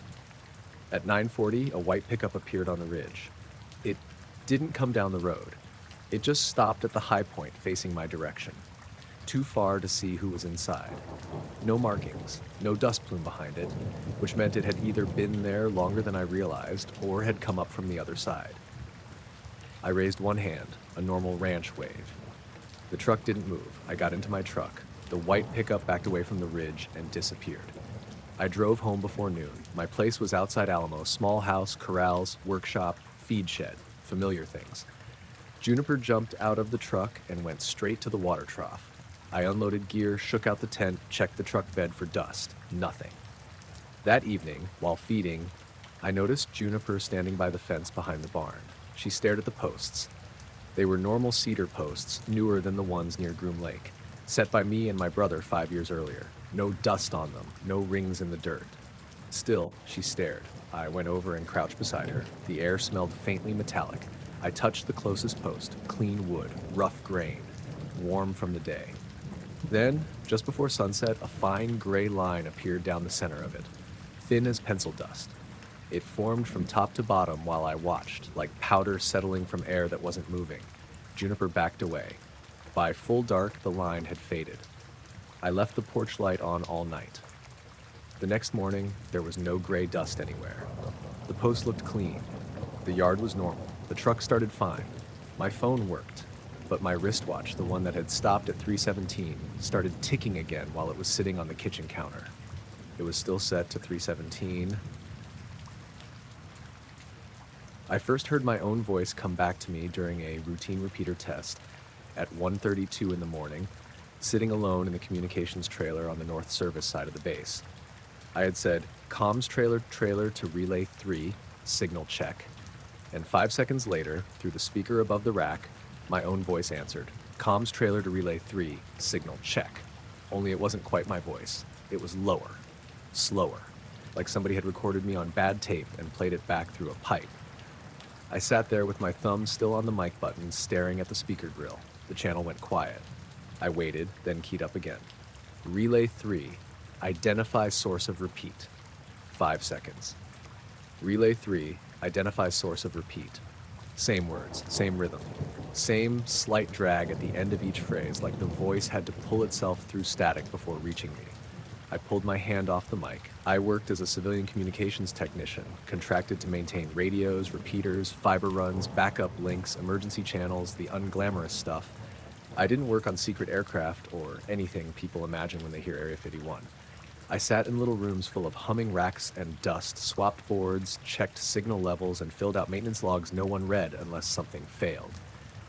That night was cold and windy. January. The kind of desert cold that got under the trailer door and made the floor feel frozen through your boots. Outside, the floodlights shook slightly in the wind, and the gravel lot beyond the trailer looked empty, except for my service truck and one flatbed parked near the fence. My dog, Fig, was asleep under the desk. She was a brindle pit mix with one white paw and a habit of sighing like a tired person. When my delayed voice came through the radio, she lifted her head and stared at the rack. I checked the patch panel first. No cross-connect error, no local monitor loop open, no recorder tied into that channel. I checked the delay module, offline. I checked the test handset, normal. Every normal explanation I reached for came up empty. I called control on the landline. "This is Vance in North Comms," I said. "I'm getting a delayed echo on maintenance relay 3, about 5 seconds. The operator, Dina, answered through a yawn. "I don't hear anything on my side." "You monitoring the channel?" "Yeah. Key it after me." She keyed up. "Control to North Comms, testing." I heard her in real time. "Clean normal. No echo." I answered, "Received." 5 seconds later, the speaker crackled. "Received." My voice again, lower, distorted, not Dina's. Fig stood up. I grabbed the handset. "Did you hear that?" "Hear what?" "My echo. It just repeated received." "No," she said. "I only heard you once." I leaned back in the chair and stared at the rack. The green LEDs blinked in neat patterns. Everything looked normal, which somehow made it worse. Dina came back on. "You want me to send someone?" I almost said yes, but I didn't want to be the guy who woke security because of an echo only he could hear. "No, I'll isolate the repeater." "Copy. Log it if it keeps happening." I started a fresh entry in my notebook. Not the official digital log. Time, channel, delay length, affected receiver. Then I began isolating components. I disconnected the local speaker. The echo still came through the headset. I switched headsets. Same. I routed the channel through the backup receiver. Same. I shut down relay 3 and moved to relay 4. Nothing happened for about 10 minutes. Then I said North Comms to control, testing relay 4. 5 seconds. North Comms to control, testing relay 4. Same lowered voice, same drag. My skin went tight across my shoulders. Fig growled softly under the desk. I stood up and walked to the trailer window. The glass showed mostly my reflection, tired eyes, headset crooked, rack lights behind me. Beyond that, the gravel lot was empty. No one near the antenna mast, no one at the flatbed. The wind moved dust in thin, pale lines across the ground. Something was wrong with the light outside. It took me a second to see it. The floodlight on the mast should have thrown a hard shadow from my truck toward the fence. Instead, the shadow was split, like there were two trucks overlapping by a few inches. One shadow looked normal. The other sat slightly behind it, darker and delayed, as if it hadn't caught up. I blinked, and it corrected. The speaker clicked again. I hadn't said anything. A low, breathy version of my voice came through. "Don't look out." Fig backed under the desk so fast her collar tags clinked against the chair leg. I stepped away from the window. I knew I hadn't said that. I knew I hadn't even thought it in words until I heard it. I checked the recorder log, hands shaking. The system hadn't captured the phrase. The waveform showed only flat silence after my last test transmission. I called control again. "Dina, are you recording relay 4? "Affirmative. Play back the last 30 seconds. A pause. Keyboard tapping. "Nothing after your test. You didn't hear anything else?" "No. Are you sure you're okay?" I almost told her no. Instead, I said, "Might be local monitor interference. I'm continuing diagnostics." Copy. The official thing to do would have been to file an anomaly and wait for a second tech. But the base had a way of punishing curiosity and panic equally. If you saw something weird, you checked your equipment first. Then you checked it again. Then you wrote the smallest possible report. So I kept working. I unplugged the local mic and set it on the desk. The speaker stayed quiet. I waited. 5 seconds. 10. A full minute. Nothing. I let out a breath and reached for the mic again. As soon as my hand touched it, the speaker clicked. Vance. My name and my voice lower and stretched. I dropped the mic. Fig whimpered. The room felt colder. The heater under the desk was still running, rattling like always, but the air had changed. It smelled faintly metallic, like an old battery leaking in a drawer. I checked the wall clock. 1:54. My phone said 1:49. The rack system said 1:32. All three had been synced at shift start. I pulled up the system time server. It wouldn't load, just a gray box with sync pending. I refreshed it. Same thing. Then the lights in the trailer dimmed. Not off, just lower, like voltage had dipped. The rack LEDs remained steady. The monitor stayed on. The floodlights outside still burned, but the room itself looked duller, as if a film had slid over everything. Fig came out from under the desk and pressed her whole body against my leg. The speaker clicked. This time, I heard my own breathing over it. Not live. Delayed. 5 seconds behind me. I held my breath. 5 seconds later, the speaker held its breath too. I backed toward the trailer door, keeping my eyes off the window. The breathing stopped. Then my voice said, "Stay." It wasn't loud. It wasn't dramatic. It sounded tired. It sounded like me at the end of a long shift, but deeper, warped around the edges. I opened the door. Wind hit me full in the face. Cold air rushed in. Fig squeezed past my legs and jumped down the metal steps. I followed, radio clipped to my belt, flashlight in hand. Outside, the base looked normal at first. Empty service road, chain link fence, dark mountains. The antenna mast beside the trailer swayed slightly in the wind. My truck sat where I'd parked it. Then the radio on my belt repeated the sound of the door opening. 5 seconds late, the creak, the wind burst. Fig's collar tags. I hadn't transmitted anything. The mic was still inside on the desk. I unclipped the radio and stared at it. My own voice came through. Outside. I pulled the battery pack off and threw both pieces onto the gravel. The speaker still crackled once without power. Fig barked at the antenna mast. Not toward the top, toward the base where the cables entered a metal conduit running into the ground. A faint white vapor curled out around the conduit seal, though it was too dry for steam. The gravel around it had turned dark in a perfect circle, maybe 6 feet wide. I stepped closer without wanting to. The ground inside the circle looked slightly lower than the ground around it, like it had sunk an inch. The conduit hummed, not electrical hum, more like a throat clearing very far away. From inside the trailer, the speaker clicked again. I was outside with no mic, no radio battery, and the voice still came through the open door. Comms trailer to relay 3, signal check. The first thing I had said, it repeated 5 seconds later again, then again, each time lower, each time slower. Fig grabbed my pant leg in her teeth and pulled. She was not playing. She pulled like she meant to drag me away from a snake. I let her. We got into the truck. I locked the doors, though I knew that was useless. I started the engine and called control from the truck radio. "Control, this is Vance. I'm leaving North Comms, local equipment fault." Dina answered right away. "Negative, Vance. Stay on site. We show no fault." "I need a second tech." A pause, then a male voice came on, not Dina. "Return to the trailer and secure your equipment." I didn't recognize him.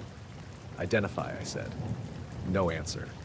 5 seconds later, from the truck speaker, my own lowered voice repeated, "Identify." I put the truck in drive. The male voice came back. "Vance, remain on site." I drove anyway. The service road back toward the central compound was empty. Fig stood on the passenger seat, facing backward, whining at the trailer as it shrank behind us. In the mirror, I saw the floodlight over North Comms dim once. The antenna mast light blinked out, then came back on. For a second, another set of headlights appeared behind me. Not close. Maybe half a mile back, low to the ground, too close together. They moved smoothly along the road, but didn't bounce over the gravel. I sped up a little. The headlights vanished. My truck clock jumped from 2:03 to 2:17.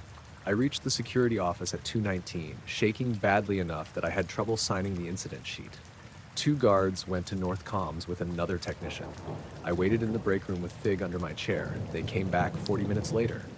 "No fault found," the tech said. The guard added, "You left your mic keyed open." "No, I didn't." He shrugged. "That's what it looked like." "Did you hear the echo?" "No." "Did you check the logs?" The tech looked at me for half a second too long. "No recorded anomaly." I knew then that asking more questions would not help me. They sent me home before dawn. Officially, fatigue.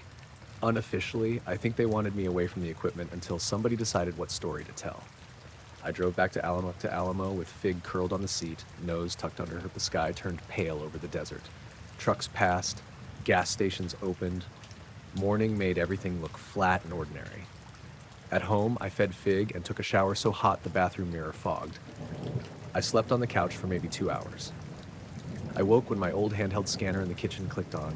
It hadn't had batteries in it for months. Static filled the room.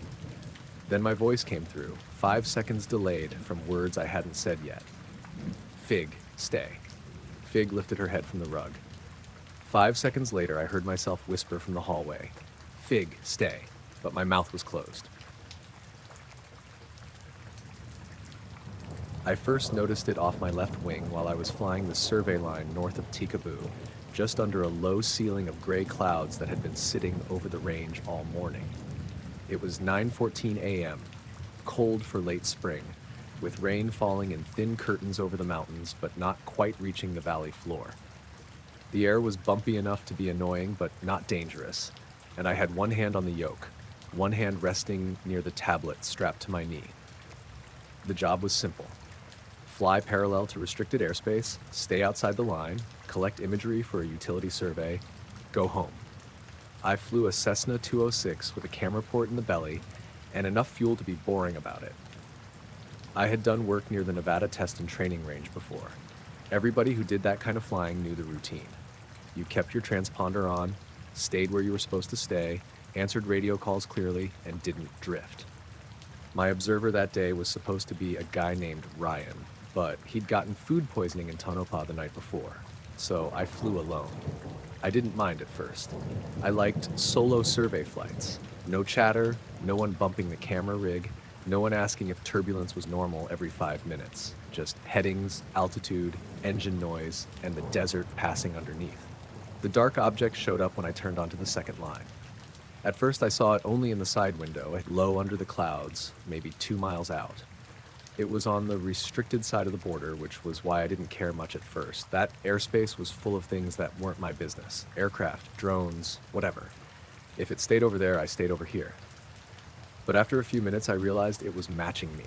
Same speed, same direction, same slight corrections when I corrected for wind. It wasn't close enough to feel like a collision threat, but it was close enough that my brain kept going back to it. I checked my airspeed, 132 knots indicated. Ground speed on the GPS bounced between 139 and 142 with a tailwind. The dark object held its relative position exactly, maybe 30 degrees off my left side, and slightly below my altitude, tucked under the cloud base. I looked straight at it. That was when the weird part happened. I couldn't focus on its shape. My eyes saw a dark patch, solid enough to block the pale clouds behind it. But the moment I tried to lock onto the outline, it slipped. Not physically, visually, like when you try to stare at a floater in your eye and it drifts away. Except this wasn't in my eye, because when I looked at the panel, everything was sharp.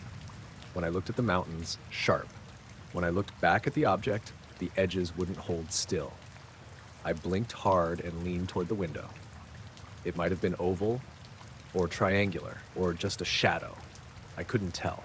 The center was darker than the edges, and the edges seemed to smear into the clouds, but it didn't look like a cloud. Clouds had texture. This had none. I called it in because I'm not stupid. Joshua approach, survey 28 kilo, traffic advisory. I have an unidentified object off my left side, restricted side, same heading, appears to be tracking parallel. The controller came back calm. 28 kilo? Radar shows no traffic in your vicinity outside restricted airspace. Confirm altitude. 7,500. 28 kilo, Roger. Maintain present heading. Advise if traffic crosses toward you. Wilco. I checked the ADS-B display. Nothing. No target, no code, no ghost return. The object stayed where it was. Rain streaked the windshield, light and scattered. The clouds above it were a dull gray sheet. Beneath us, the desert ran in long brown folds cut by washes and old roads. I could see Groom Lake far off only as a pale flatness through gaps in the terrain, but I was not looking for it. I was watching that dark thing move with me. The first small wrong thing happened with my compass. The magnetic compass above the windshield drifted 10 degrees left, then came back. The heading indicator stayed steady. GPS stayed steady. The airplane didn't turn. Just the compass swinging like we had passed near a big chunk of metal. I tapped it, and the card settled. Then my camera trigger light blinked red. It was supposed to blink green every 5 seconds as the belly camera fired. Red meant missed exposure or storage fault. I checked the tablet. The survey software showed the line still active, image count normal, no error. But the little physical trigger light stayed red for 13 seconds, then went green again. I looked left. The object was still there. I turned my head slowly this time, trying to catch it without snapping my eyes directly onto it. In my peripheral vision, it looked clearer. A long, dark shape, flat on the bottom, slightly bowed on top. Maybe. The moment I centered it in my sight, it blurred again, not out of focus, more like my brain refused to draw the outline. My mouth had gone dry. The radio crackled. Survey, 28 kilo, say again? I keyed the mic. I didn't transmit. There was a pause. 28 kilo, we received carrier only, no voice. I looked down at the radio stack. Everything looked normal. 5 seconds later, through my headset, I heard a faint click, and then a whisper of engine noise that was not mine. Lower pitch. Heavy. It lasted maybe 2 seconds and vanished. I asked approach if they had any military traffic operating under the weather near my position. Unable to provide restricted area activity, the controller said. No observed traffic conflict. That meant stop asking. I held course. The object held with me. After 10 miles, I started to feel like the cockpit had gotten smaller. The engine sounded too loud, and every vibration in the airframe felt important.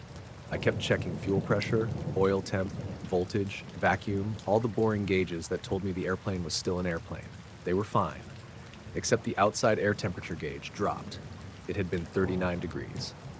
It slid to 28 in less than a minute, then to 21. No icing formed on the wings, no change in engine behavior. The windshield rain didn't freeze.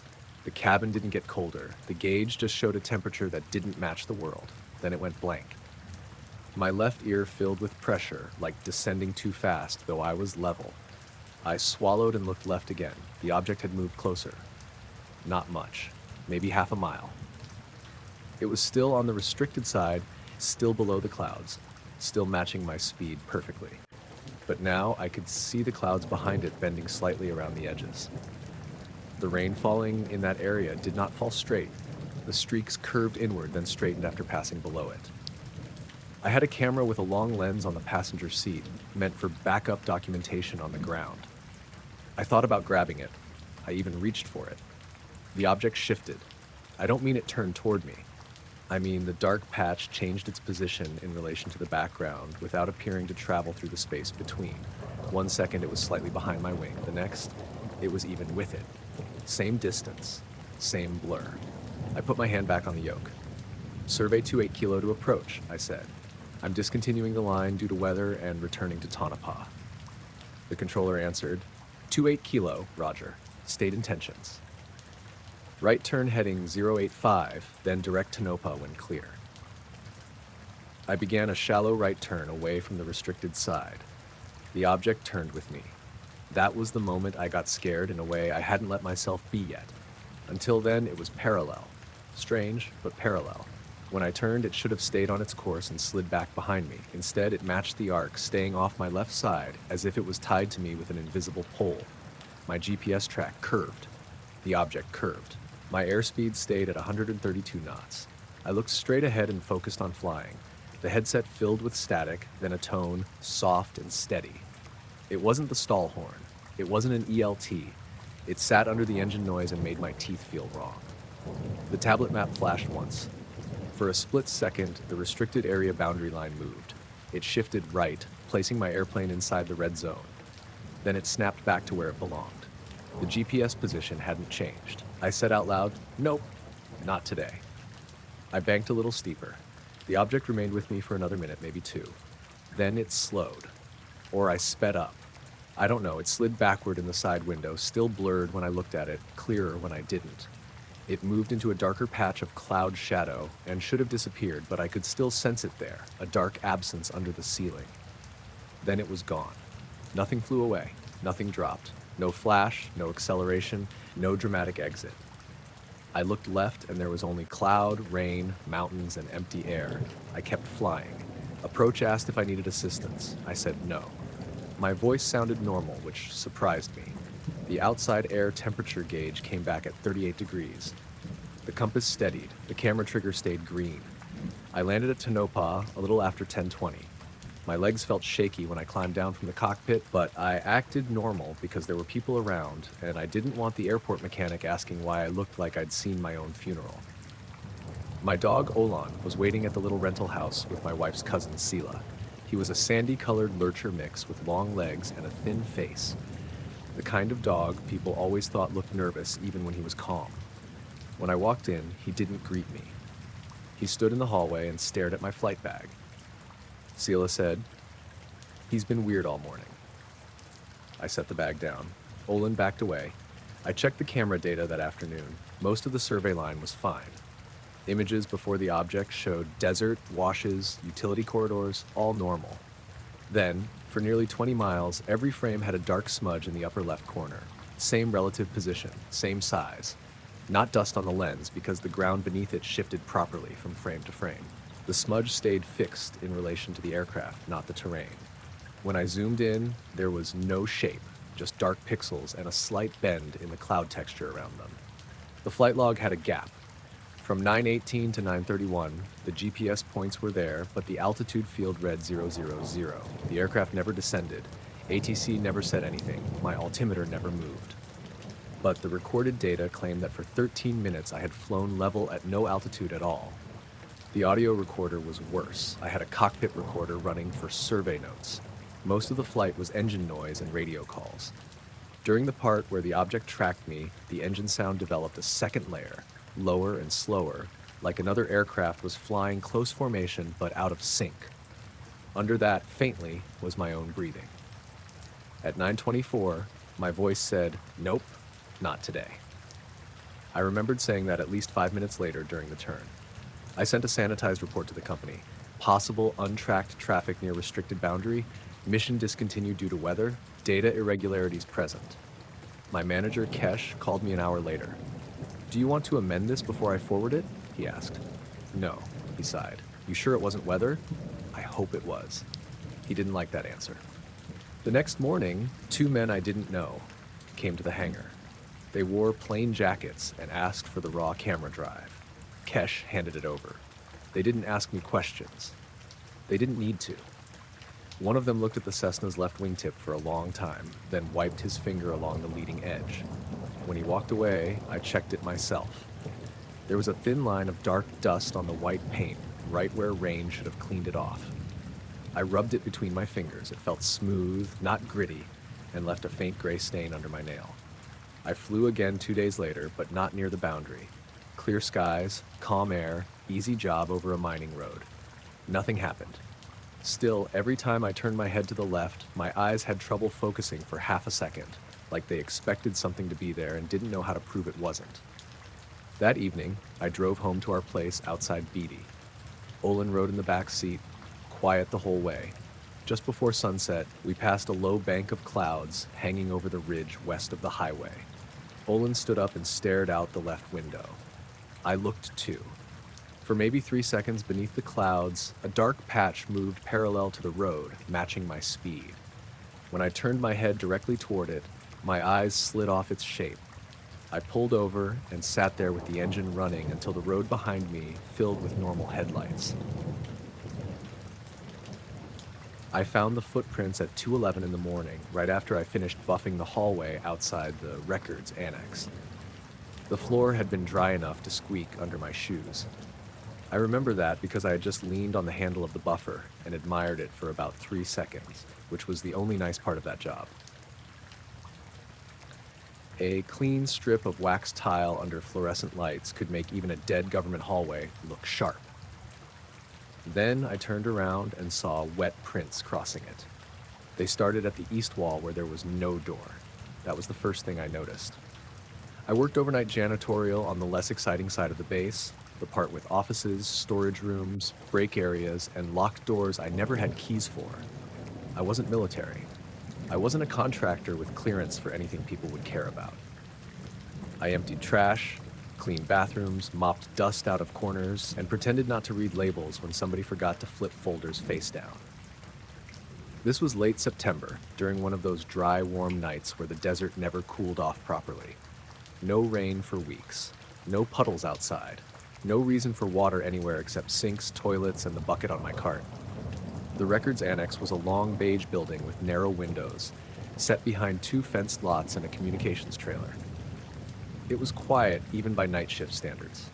Most buildings had some kind of noise. Air handlers, distant voices, copy machines waking up for no reason.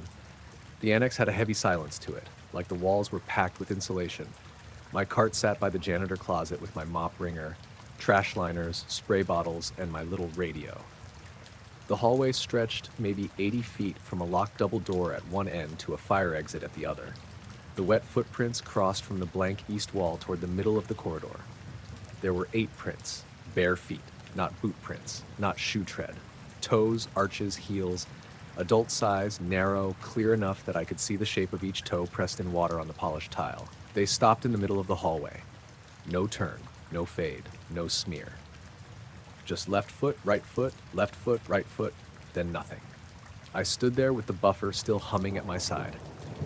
My first thought was that somebody had walked through while I was in the supply closet. But I had been in that hallway the whole time. The buffer was loud, sure, but not loud enough to miss someone crossing 10 feet away from me. The east wall had no door. The fire exit at the far end was alarmed. The double doors were locked. I knew because I had checked them before starting. I shut the buffer off. The silence came down hard. "Hello?" I said. Nothing answered. My voice sounded small in that hallway. The fluorescent lights buzzed faintly overhead. Somewhere deep in the building, a vent clicked, then went quiet. I walked to the first print and crouched. It was water. At least it looked like water. Clear, no smell, no oily shine. I touched the edge of one print with a gloved finger. Cold. Too cold for water on a warm floor. I looked toward the blank wall where the prints started. There was no moisture on the wall, no crack, no vent, no panel line, just painted cinder block with an old scuff mark near the baseboard. The radio on my cart clicked once. I turned my head. It was our housekeeping radio, cheap and beat up, used mostly for asking where extra paper towels were. It wasn't even on the base security channel. The little green power light was on, but nobody spoke. Just a low hiss, then one soft pop. I stood and keyed it. "This is Mara in Annex B. Anyone in the records hallway?" Static. Then Jory from the admin building answered, "Negative. I'm over in 12. You need something?" I looked at the footprints. "You get any water leaks tonight?" "Not here." "Anybody walk through wet?" She laughed once. "In this place, nobody walks anywhere after midnight." I didn't answer. "You okay?" she asked. "Yeah, just checking." I set the radio back on the cart and watched the prints. The first one had already started to dry. Not evaporate normally, it shrank inward from the edges, clean and fast, like the tile was absorbing it. In less than a minute, the toe marks were gone. The heel faded after that. One by one, the prints disappeared in order from the wall toward the center. I grabbed my phone to take a picture. The camera opened, showed the hallway, showed the prints, then blurred. The screen wouldn't focus on the floor. It focused on the baseboard, the cart, my shoe, anything except the wet marks. I took 3 photos anyway. When I checked them, the floor looked clean. The last print dried while I was holding the phone. No stain, no residue. Just my polished hallway again. I should have left it at that. I should have written possible condensation in the log and kept moving. But something about where the prints stopped bothered me. The middle of the hallway was exactly where the ceiling lights changed from one row to another. One fluorescent tube above the last print had a slightly different color, colder and bluer than the rest. I rolled my cart under it and looked up. The tile directly under that light felt colder when I stepped on it. Not freezing, but noticeably cool through my shoe. The air there had a faint metallic smell, like wet pennies. I took the mop handle and reached upward, tapping the ceiling tile. The light flickered. The radio hissed again. This time, a voice came through, quiet and far away. "Don't clean it." I stood still. It wasn't Jory. It wasn't anyone I recognized. It sounded like someone speaking from the other end of a long, empty pipe. I grabbed the radio. "Say again?" "Nothing." "Jory, was that you?" A few seconds passed. Then Jory answered, annoyed. "Was what, me?" Never mind. I backed my cart away from the center of the hallway. At 2:20, the hallway temperature dropped. I had no thermometer, but I felt it on my arms first. The sweat under my collar cooled all at once. The polished floor fogged slightly in a narrow line running from the east wall to the center, exactly where the footprints had been. A soft sound started behind the wall. Not knocking, not machinery, more like bare feet on wet concrete, faint and slow, moving parallel to the hallway but on the wrong side of the cinder block. Step. Pause. Step. My hand tightened around the mop handle. The sound stopped where the prints had stopped. In the middle of the corridor, the blue-tinted fluorescent light dimmed. Just that one tube. The rest stayed bright. For maybe 2 seconds, the air under the dim light looked crowded. I don't mean I saw a person standing there. I didn't. It was more like the space had thickness. Like heat shimmer, except cold. The baseboard behind it bent slightly when I looked through it. The reflection on the floor warped into a shape I couldn't make sense of. Then the tube buzzed and brightened. The hallway was empty. I left my buffer where it was and pushed the cart back toward the janitor closet. I was trying to act calm for no one, which was stupid, but I didn't want to run. Running would have made it real in a way I wasn't ready for. The fire exit sign at the far end went dark. I stopped. Then the exit sign came back on, but the word exit was mirrored. I stared at it. The letters were backward, glowing red through the plastic face, though the sign itself had not flipped. I blinked, and it corrected. The radio clicked again. This time it was my own voice from a minute earlier saying, "Never mind." I grabbed my keys off the cart and left the annex through the side door. Outside, the warm desert air hit me like I had walked into a different day. The service yard was empty. Floodlights buzzed over parked trucks.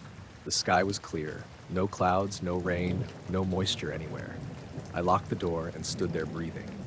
Across the yard, one of the security guards stepped out from behind a white pickup. His name was Pell. I had seen him around but didn't know him well. He walked over slowly, not surprised to find me outside. "Everything okay?" he asked. "There are footprints in the records hall." He looked at the annex door. "Shoe prints?" "Bare." His expression barely changed, but his eyes shifted toward the windows. "Wet." I nodded. "How many?" That question came too fast. I stared at him. "You've heard this before?" He took a second before answering. "People track things in. From a blank wall?" He didn't answer that. I told him the prints stopped in the middle of the hallway. I told him they dried in minutes. I did not tell him about the voice or the mirrored exit sign. Something told me that would not help. Pell sighed and keyed his shoulder radio. "Need a walkthrough at Annex B." A voice answered. "Routine?" He looked at me. "Routine." 2 guards checked the hallway while I waited outside. They came back 5 minutes later. "Floor's dry," one said. "I know it is now," I told him. "No leaks, no personnel inside." Pell asked, "You want to finish your section?" I almost laughed. "No." He nodded like that was reasonable. "Log equipment issue. Buffer left in corridor." "Equipment issue? Buffer." I didn't argue. The next afternoon, my supervisor told me the annex was removed from our cleaning schedule for the week. No explanation, just access restriction. I asked if there had been a leak. She said maintenance found nothing wrong. A week passed before I went back. It was a different night, later in the shift, around 3:05. I had my dog Otto waiting in my car because my sister was out of town and I couldn't leave him home all night. Otto was a lean, black and white mutt with a long nose and nervous feet.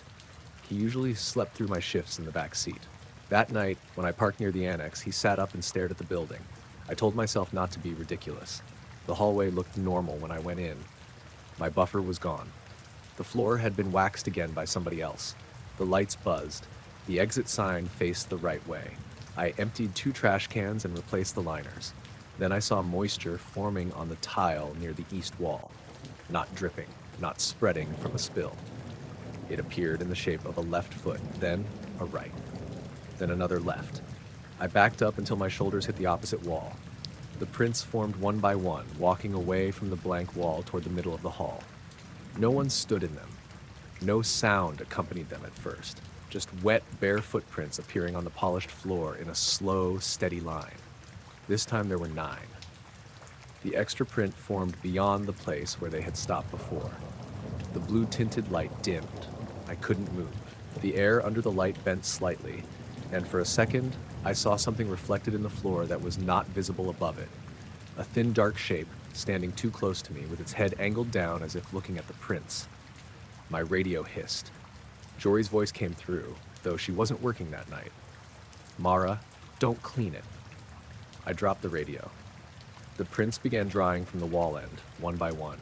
I walked backward to the door, keeping my eyes on the center of the corridor. The ninth print stayed wet longest. It pointed toward me. Outside, Otto was barking from inside my car, slamming his paws against the window. I got to the car, unlocked it, and sat behind the wheel until my hands stopped shaking enough to drive.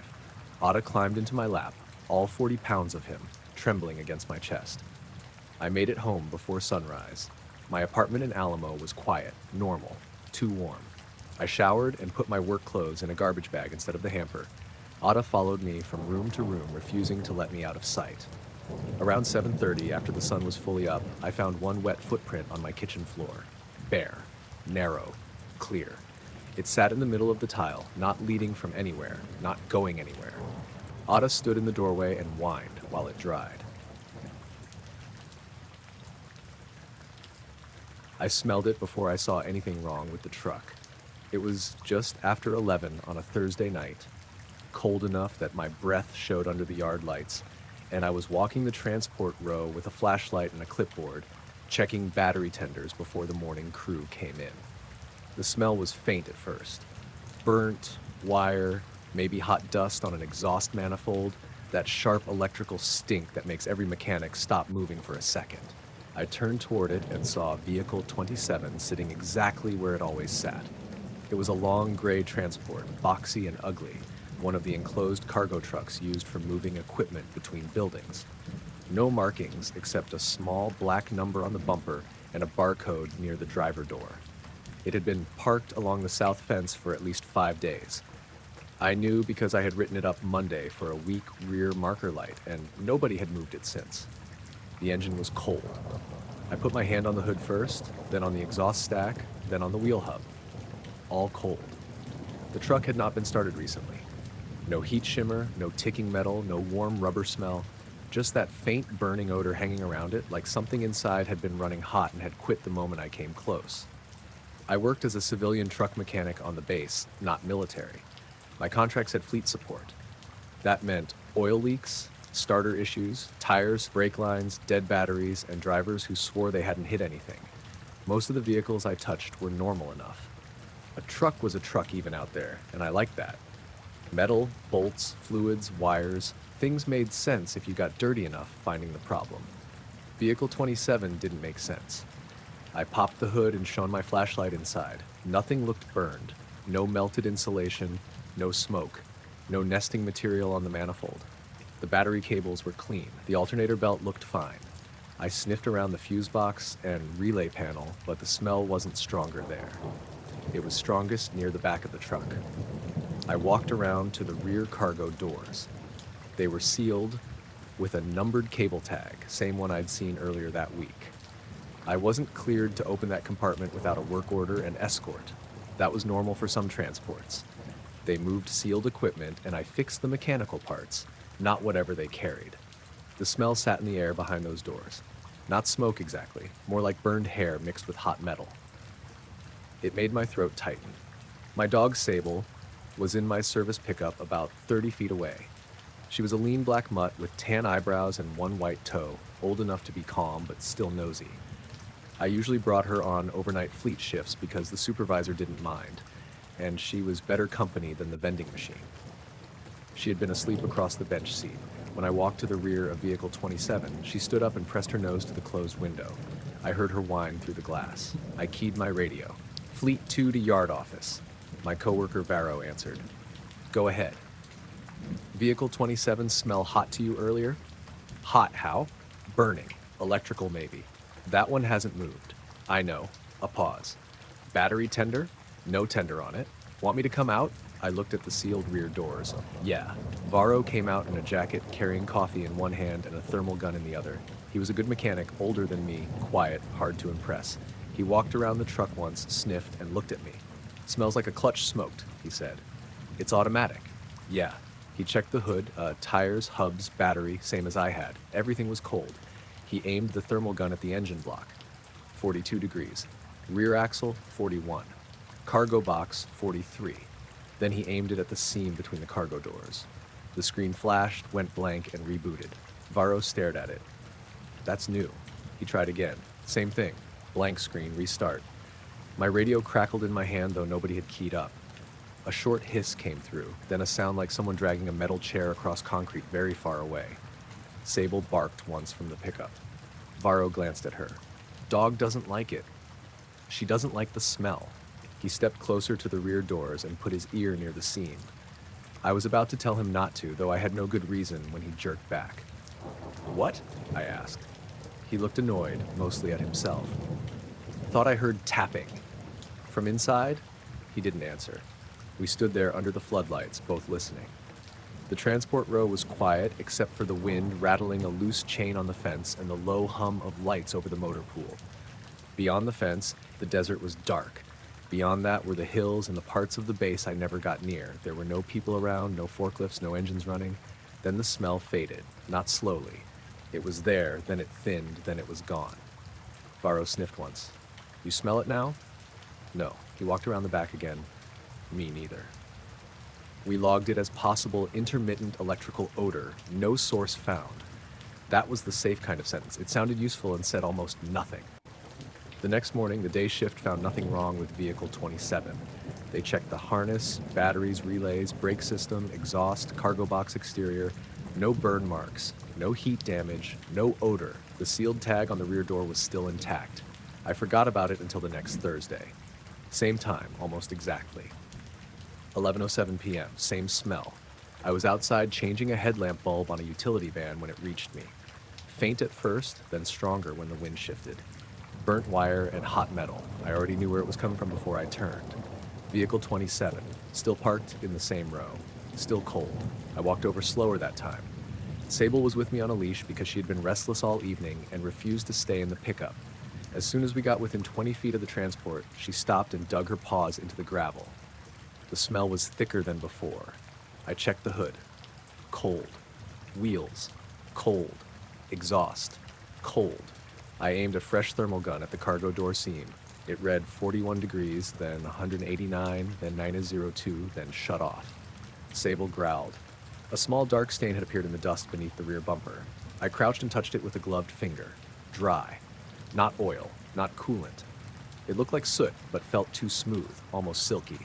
When I rubbed it between my fingers, it vanished into the glove material and left no mark. My radio clicked. Fleet 2, Varro said. You at 27 again? I hadn't called him. How'd you know? There was a long pause. I smelled it in the office, he said. The office was nearly 200 yards away.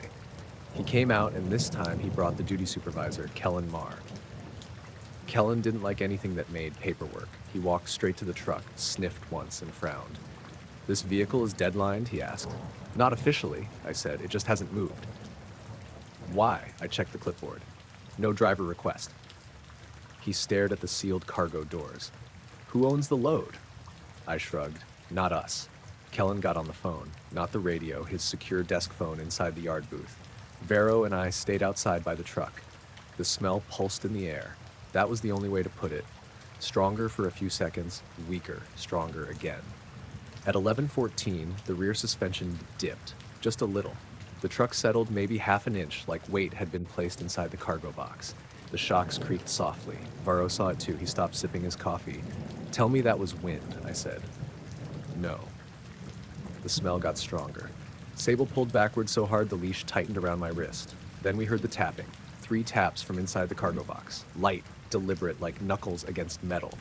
We both froze. 3 more taps. Not loud, not frantic, just patient. Varro whispered, "Nobody's in there." The sealed tag hung unbroken between the door handles. Kellen came back out, moving too fast for a man trying to look calm. Step away from the vehicle. What's inside it? I asked. Step away. The tapping came again. Kellen's face went pale in the floodlights. He keyed his radio and said, "Need security at Fleet Row South, Vehicle 27, no emergency traffic." No emergency traffic was a weird phrase to use while asking security to come quickly. 2 white pickups arrived within 3 minutes. 4 guards got out. None of them seemed surprised. That bothered me more than if they had run around confused. One guard took our names. Another photographed the seal. A third stood facing the truck with his hand near his belt, not touching his weapon, but aware of it. The smell stopped at 11:19. The tapping stopped too. A guard used a handheld scanner on the rear doors. I didn't recognize the device. It looked like a thick black tablet with a handle. He held it near the seam, waited, then lowered it. "Clear," he said. Kellen asked, "Clear as in empty?" The guard looked at him. "Clear." That ended the conversation. They did not open the cargo box. By sunrise, there was no smell. The soot-like stain under the bumper was gone. The truck looked exactly as it always had, gray, dusty, dull, and impossible to explain. The third Thursday, I tried to be ready. I told myself I wanted data, but really I wanted proof I wasn't turning into one of those night shift guys who heard things in air vents. I set up my phone on a toolbox aimed at Vehicle 27. I parked my pickup facing it too, dash cam running. I kept Sable in the cab with the windows cracked because she wouldn't stop pacing. At 10:58 p.m., the yard lights dimmed once, not all the lights, just the ones over the transport row. At 11:06, Sable started whining.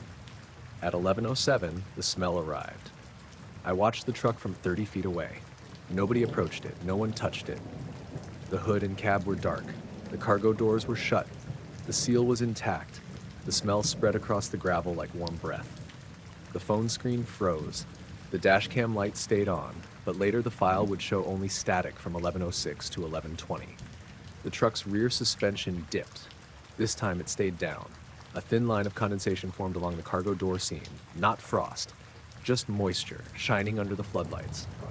It ran from top to bottom, then stopped halfway as if it hit an invisible shelf. The tapping started.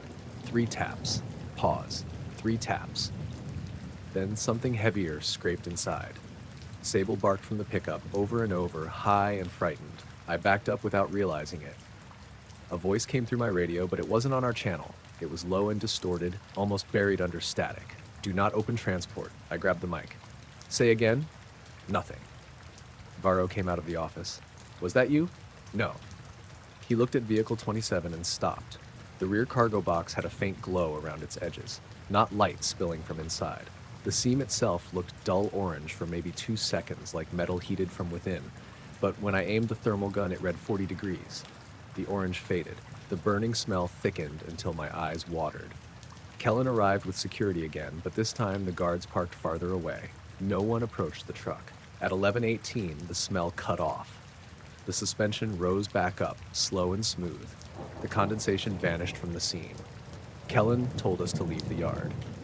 I asked if the vehicle would be moved. He said, "That vehicle has not been assigned to fleet. It's in our row. It is not assigned to fleet." I almost laughed, but nobody else was smiling. The next week, Vehicle 27 was gone. No work order, no tow record, no driver checkout. Its parking space was empty when I came in on Monday night, and the gravel where it had sat looked freshly raked. I checked the system. Vehicle 27 did not exist in the active inventory. I searched the barcode number from memory. No result. Vero told me to stop looking. I didn't. On Thursday night at 11:07, the smell came back. This time it was in the empty parking space. No truck, no cargo box, no metal body to hold heat, just open gravel under the floodlights with a faint burning odor hanging exactly where the rear doors would have been. Sable was in my pickup again. She stared at the empty space and shook. The gravel darkened in 2 parallel lines about the width of tires. Then the lines faded. By 11:19, the smell was gone. I quit 2 months later. Officially, I found better pay with a county fleet shop. That was true enough. My last night on base was a Thursday, and I made sure I was off shift before 11. I drove home to Pahrump with Sable sleeping hard in the passenger seat, like she had been holding herself awake for weeks. At 11:07 p.m., while I was still on the highway, the vents in my truck pushed out a faint burning smell. I pulled onto the shoulder and killed the engine. The hood was cool, no smoke. No warning lights. Sable stood on the seat and stared at the empty road behind us.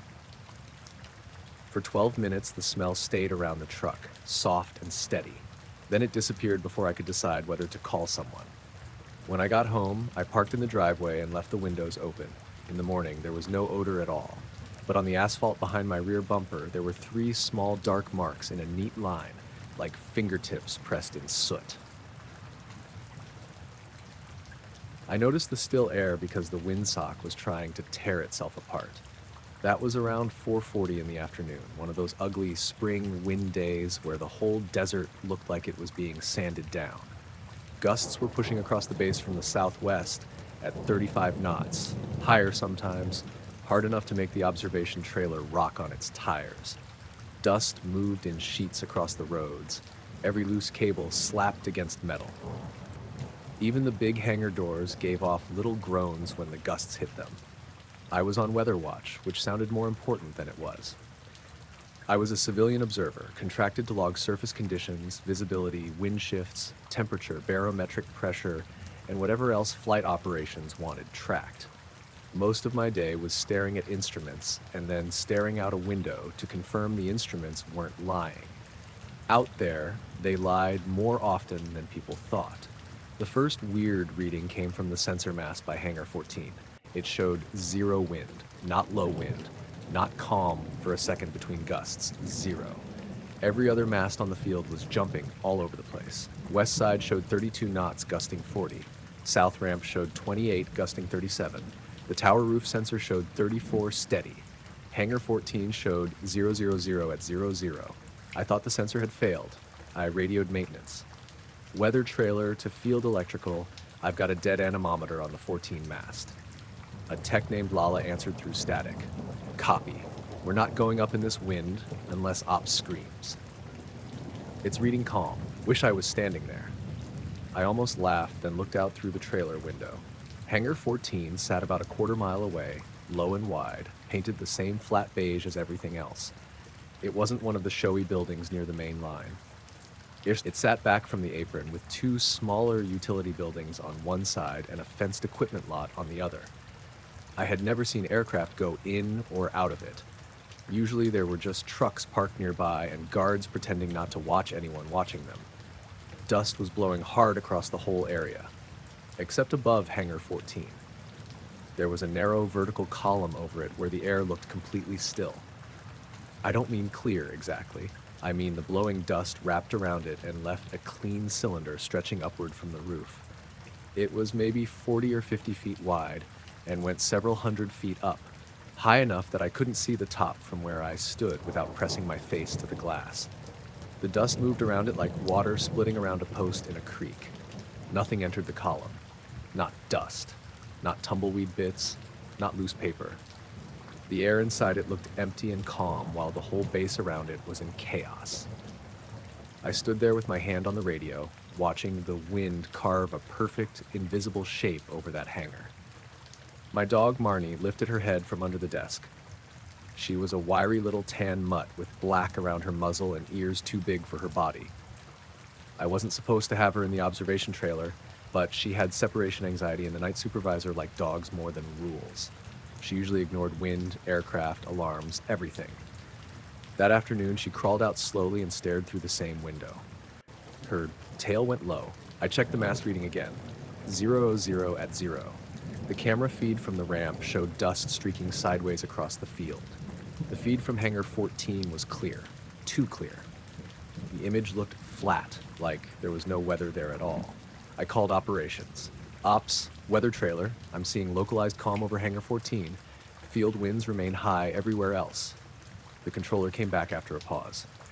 Say again, localized calm. Column of still air over the hangar. Dust is moving around it.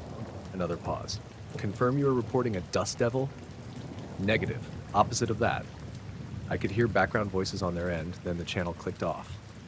Marnie whined. I grabbed my handheld meter, notebook, and binoculars. The smart thing would have been to stay in the trailer and keep logging, but weather observation made you curious in a practical way. If a sensor was wrong, you had to know why.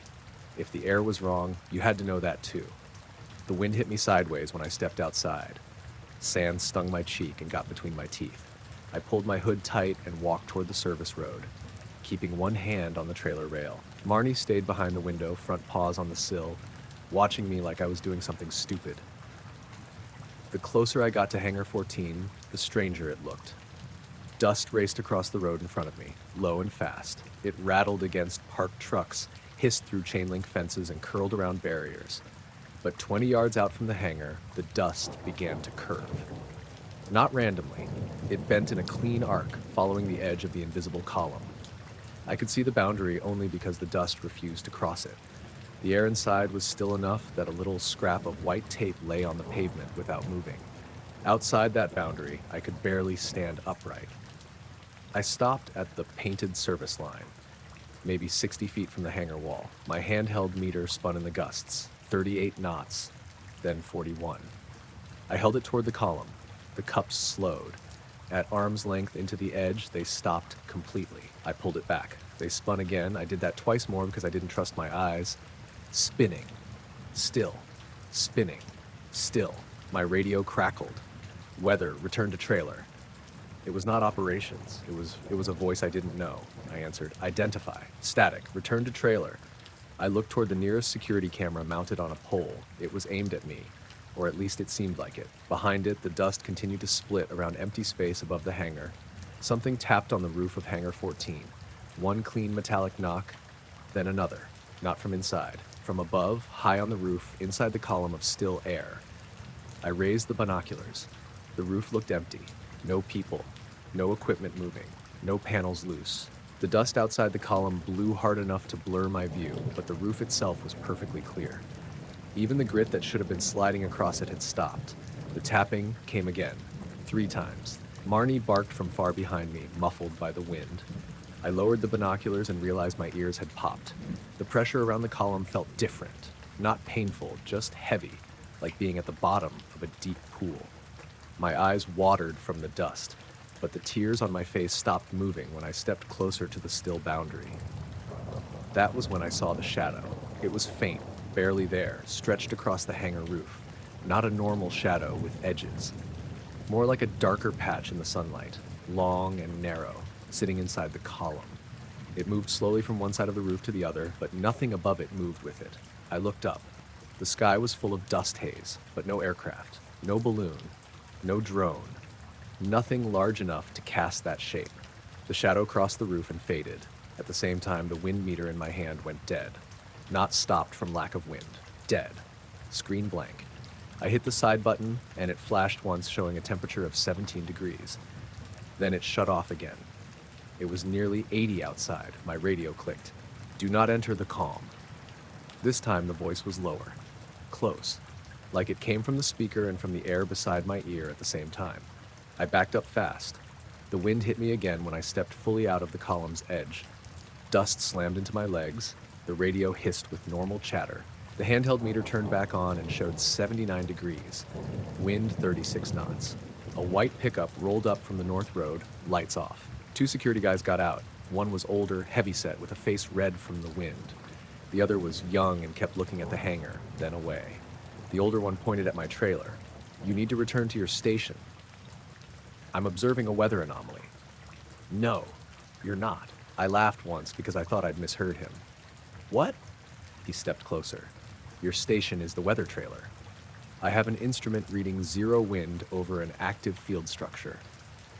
I'm supposed to record that. You recorded sensor malfunction. The dust is going around it. His expression didn't change. Sensor malfunction. Behind him, the column narrowed. I saw it happen over his shoulder. The clear cylinder above Hangar 14 tightened, pulling the dust ring closer to the roof. The outside wind kept pushing grit around its dive faster now, making a faint circular hiss. The young guard heard it too. His eyes flicked up. The older guard did not look. From the hangar came a low sound. Not an engine, not machinery starting, more like metal flexing under pressure. The wide hangar door stayed closed. No lights came on, no vehicles moved, but the whole building seemed to settle just slightly, as if weight pressed down on it from above. The calm column rose higher. I could see dust spiraling around the outside, but it never crossed the invisible edge. At the top, where the column blurred into the sky, the cloud of dust flattened against something I couldn't see and slid sideways. The older guard said, "Trailer. Now." I went. Not because I agreed with him, but because Marnie was losing her mind inside the observation trailer. I could hear her barking even in the wind. She had never sounded like that before, sharp and panicked, like she was warning me away from traffic. Inside, she jumped against my legs and shoved her nose into my hands. The trailer rocked in the gusts. The instruments were still active. Every sensor showed high wind except hangar 14. That one still read calm. I typed the observation into the system. Localized no wind column over hangar 14, visible dust divergence, duration ongoing. The entry vanished before I hit submit. The screen refreshed and replaced it with anemometer fault, maintenance notified. I stared at the words. My hands felt cold. I tried to edit it, access denied. The phone on the wall rang. I picked it up. A man's voice said, "Weather reports affect flight safety. Use approved language." I said, "Who is this?" The line clicked dead. At 5:03, the column collapsed. Not downward, not outward. It just stopped being there. Dust rushed across hangar 14 all at once, hitting the roof and walls in a brown sheet. The sensor mass jumped from 000 at 00 to southwest 33, gusting 42. The camera feed filled with dust like every other feed. Marnie stopped barking and crawled under the desk. Operations called 2 minutes later. Weather. Confirm all stations showing wind. I said, all stations showing wind. Any active anomalies? I looked at hangar 14 through the window. No active anomalies. They signed off. By sunset, maintenance checked the sensor mast and found nothing wrong. Lala came by the trailer afterward, dust in her hair and a tired look on her face. "Your mast is fine," she said. "I figured." She leaned against the door frame. "Don't write columns." I looked at her. "What?" "Don't write columns. Don't write cylinders. Don't write clear air. Write sensor fault." "You've seen it?" She didn't answer. She just looked down at Marnie, who was still under the desk, and said, "Dogs hate that hangar." I drove home after dark to a rental place outside Alamo. The wind followed me most of the way, rocking my truck on the highway. Marnie rode in the passenger seat instead of the back, pressed against the door, watching the sky through the side window. At home, the air was calmer but still gusty enough to move the mesquite branches in my yard. I fed Marnie, showered, and tried to sleep. Every time the wind hit the house, I thought about the dust bending around empty space. Around 2 in the morning, I woke because the room had gone quiet. No wind against the window, no branches scraping, no roof creaks. Marnie stood on the bed, staring at the ceiling. I walked to the kitchen and looked out the back door. The wind was still blowing hard in the yard. Dust moved across the porch. The mesquite shook, but a narrow patch above my tool shed was completely still. The dust curled around it and would not go through.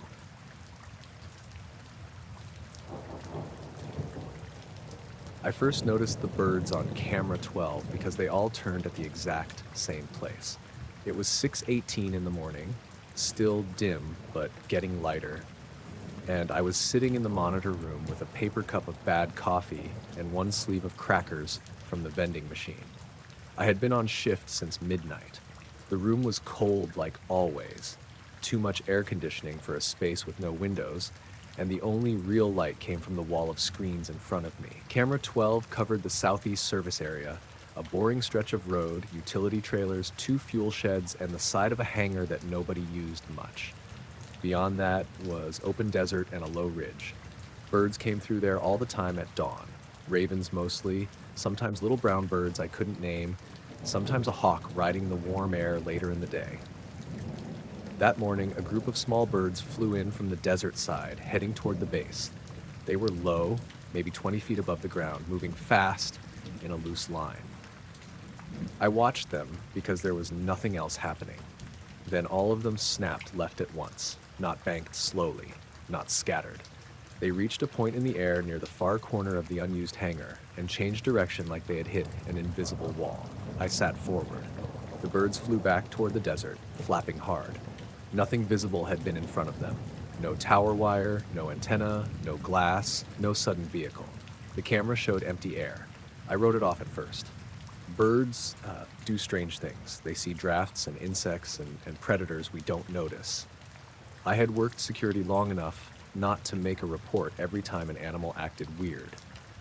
If you did that at Groom, you'd spend half your shift explaining rabbits.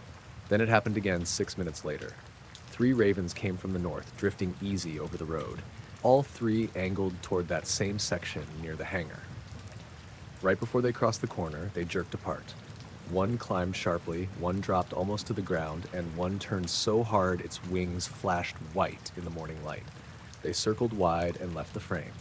Same point. I checked the other camera angles. Camera 13 showed the hangar from farther back. Empty roof, empty road, empty air. Camera 8 had a side view through a chain link fence. Same thing. Nothing. The windsock in the distance hung limp. No dust devils. No moving vehicles. I zoomed camera 12 in as far as it would go. The image got grainy, but the area looked normal.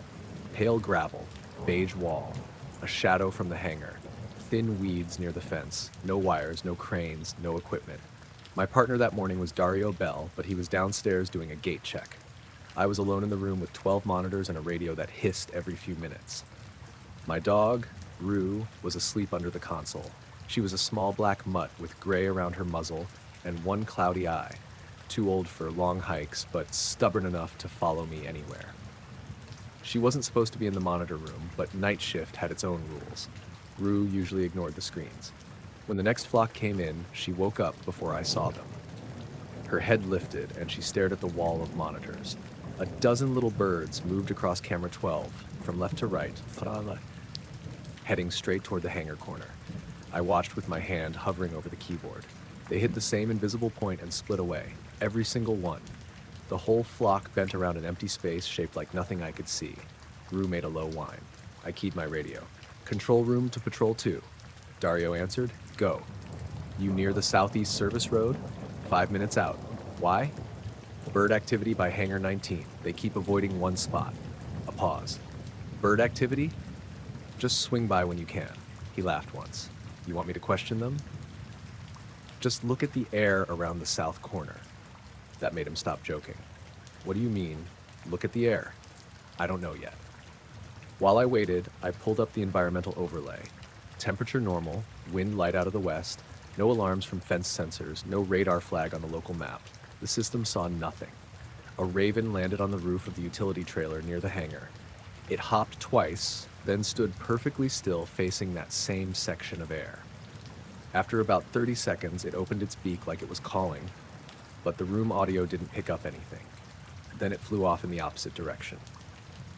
At 6:37, Dario's patrol truck entered camera 13. I watched him drive slowly along the service road and stop near the hangar. He got out, adjusted his cap, and looked around. On the monitor, he seemed small and ordinary, just a guy standing in a dusty road at dawn. The radio clicked. I'm here. Nothing obvious. Walk toward the southeast corner. He hesitated. Copy. He walked past the trailer and toward the place where the birds had been turning. I watched him from camera 12. Rue stood up under the console, her nails clicking on the floor. Dario stopped about 10 feet short of the spot. You feel anything? I asked. He didn't answer right away. On the monitor, he lifted one hand in front of his face like he was feeling for rain. Dario? Air feels weird. Weird how? Dry. Then he laughed, but it sounded forced. I know. Desert. Step closer. He took one step. The camera glitched, just one quick smear across the image like the frame had been dragged sideways. When it cleared, Dario was standing in the same place, but his shadow on the ground pointed the wrong way for half a second. Then the next frame corrected it. Rue growled. Dario spoke softly over the radio. I hear something. What? Like wings. I looked at every monitor. No birds nearby, no aircraft, no dust, nothing. Then camera 12 picked up motion at the edge of the frame. A small flock came in low from the desert again, maybe 20 birds. They were heading toward Dario in the hangar corner. Birds inbound from your east, I said. He turned and watched them. The flock approached fast, then split around the invisible point, same as before. But this time, because Dario was standing nearby, I saw the shape they avoided more clearly. Not visible, not solid, but the birds curved around a vertical oval maybe 15 feet tall and 10 feet wide. They didn't just turn away from a point. They flowed around a blank patch of air and rejoined on the other side. Dario saw it too. He stepped backward. Did you get that? He asked. On camera, yeah. Tell me what it looked like. They went around something. There's nothing here. I know. The radio hissed hard enough that I pulled the headset slightly off one ear. Then another voice came over the channel. Clear the sector. It wasn't Dario. It wasn't anyone from control. It was flat and low with a buzz under it. Dario looked up toward the nearest pole camera. Was that you? No. He moved back toward his truck. The moment he turned away, the birds stopped coming. The sky over that corner went empty. At 6:44, all cameras covering Hangar 19 froze. The rest of the base cameras kept running. Gate, fuel yard, north ramp, tower road, all normal. Only 12, 13, and 8 locked on the same frame. Dario's patrol truck parked near the service road, hangar wall behind it, clear morning light. I tried switching feeds, no response. I called systems, no answer. I called Dario. Do you copy? No reply. I stood so fast my chair rolled back into the wall. Rue barked once, sharp and cracked with age. For maybe 20 seconds the room felt sealed. The air pressure changed. My ears popped. The hum from the monitors dropped lower and the fluorescent light above the door flickered blue. Then the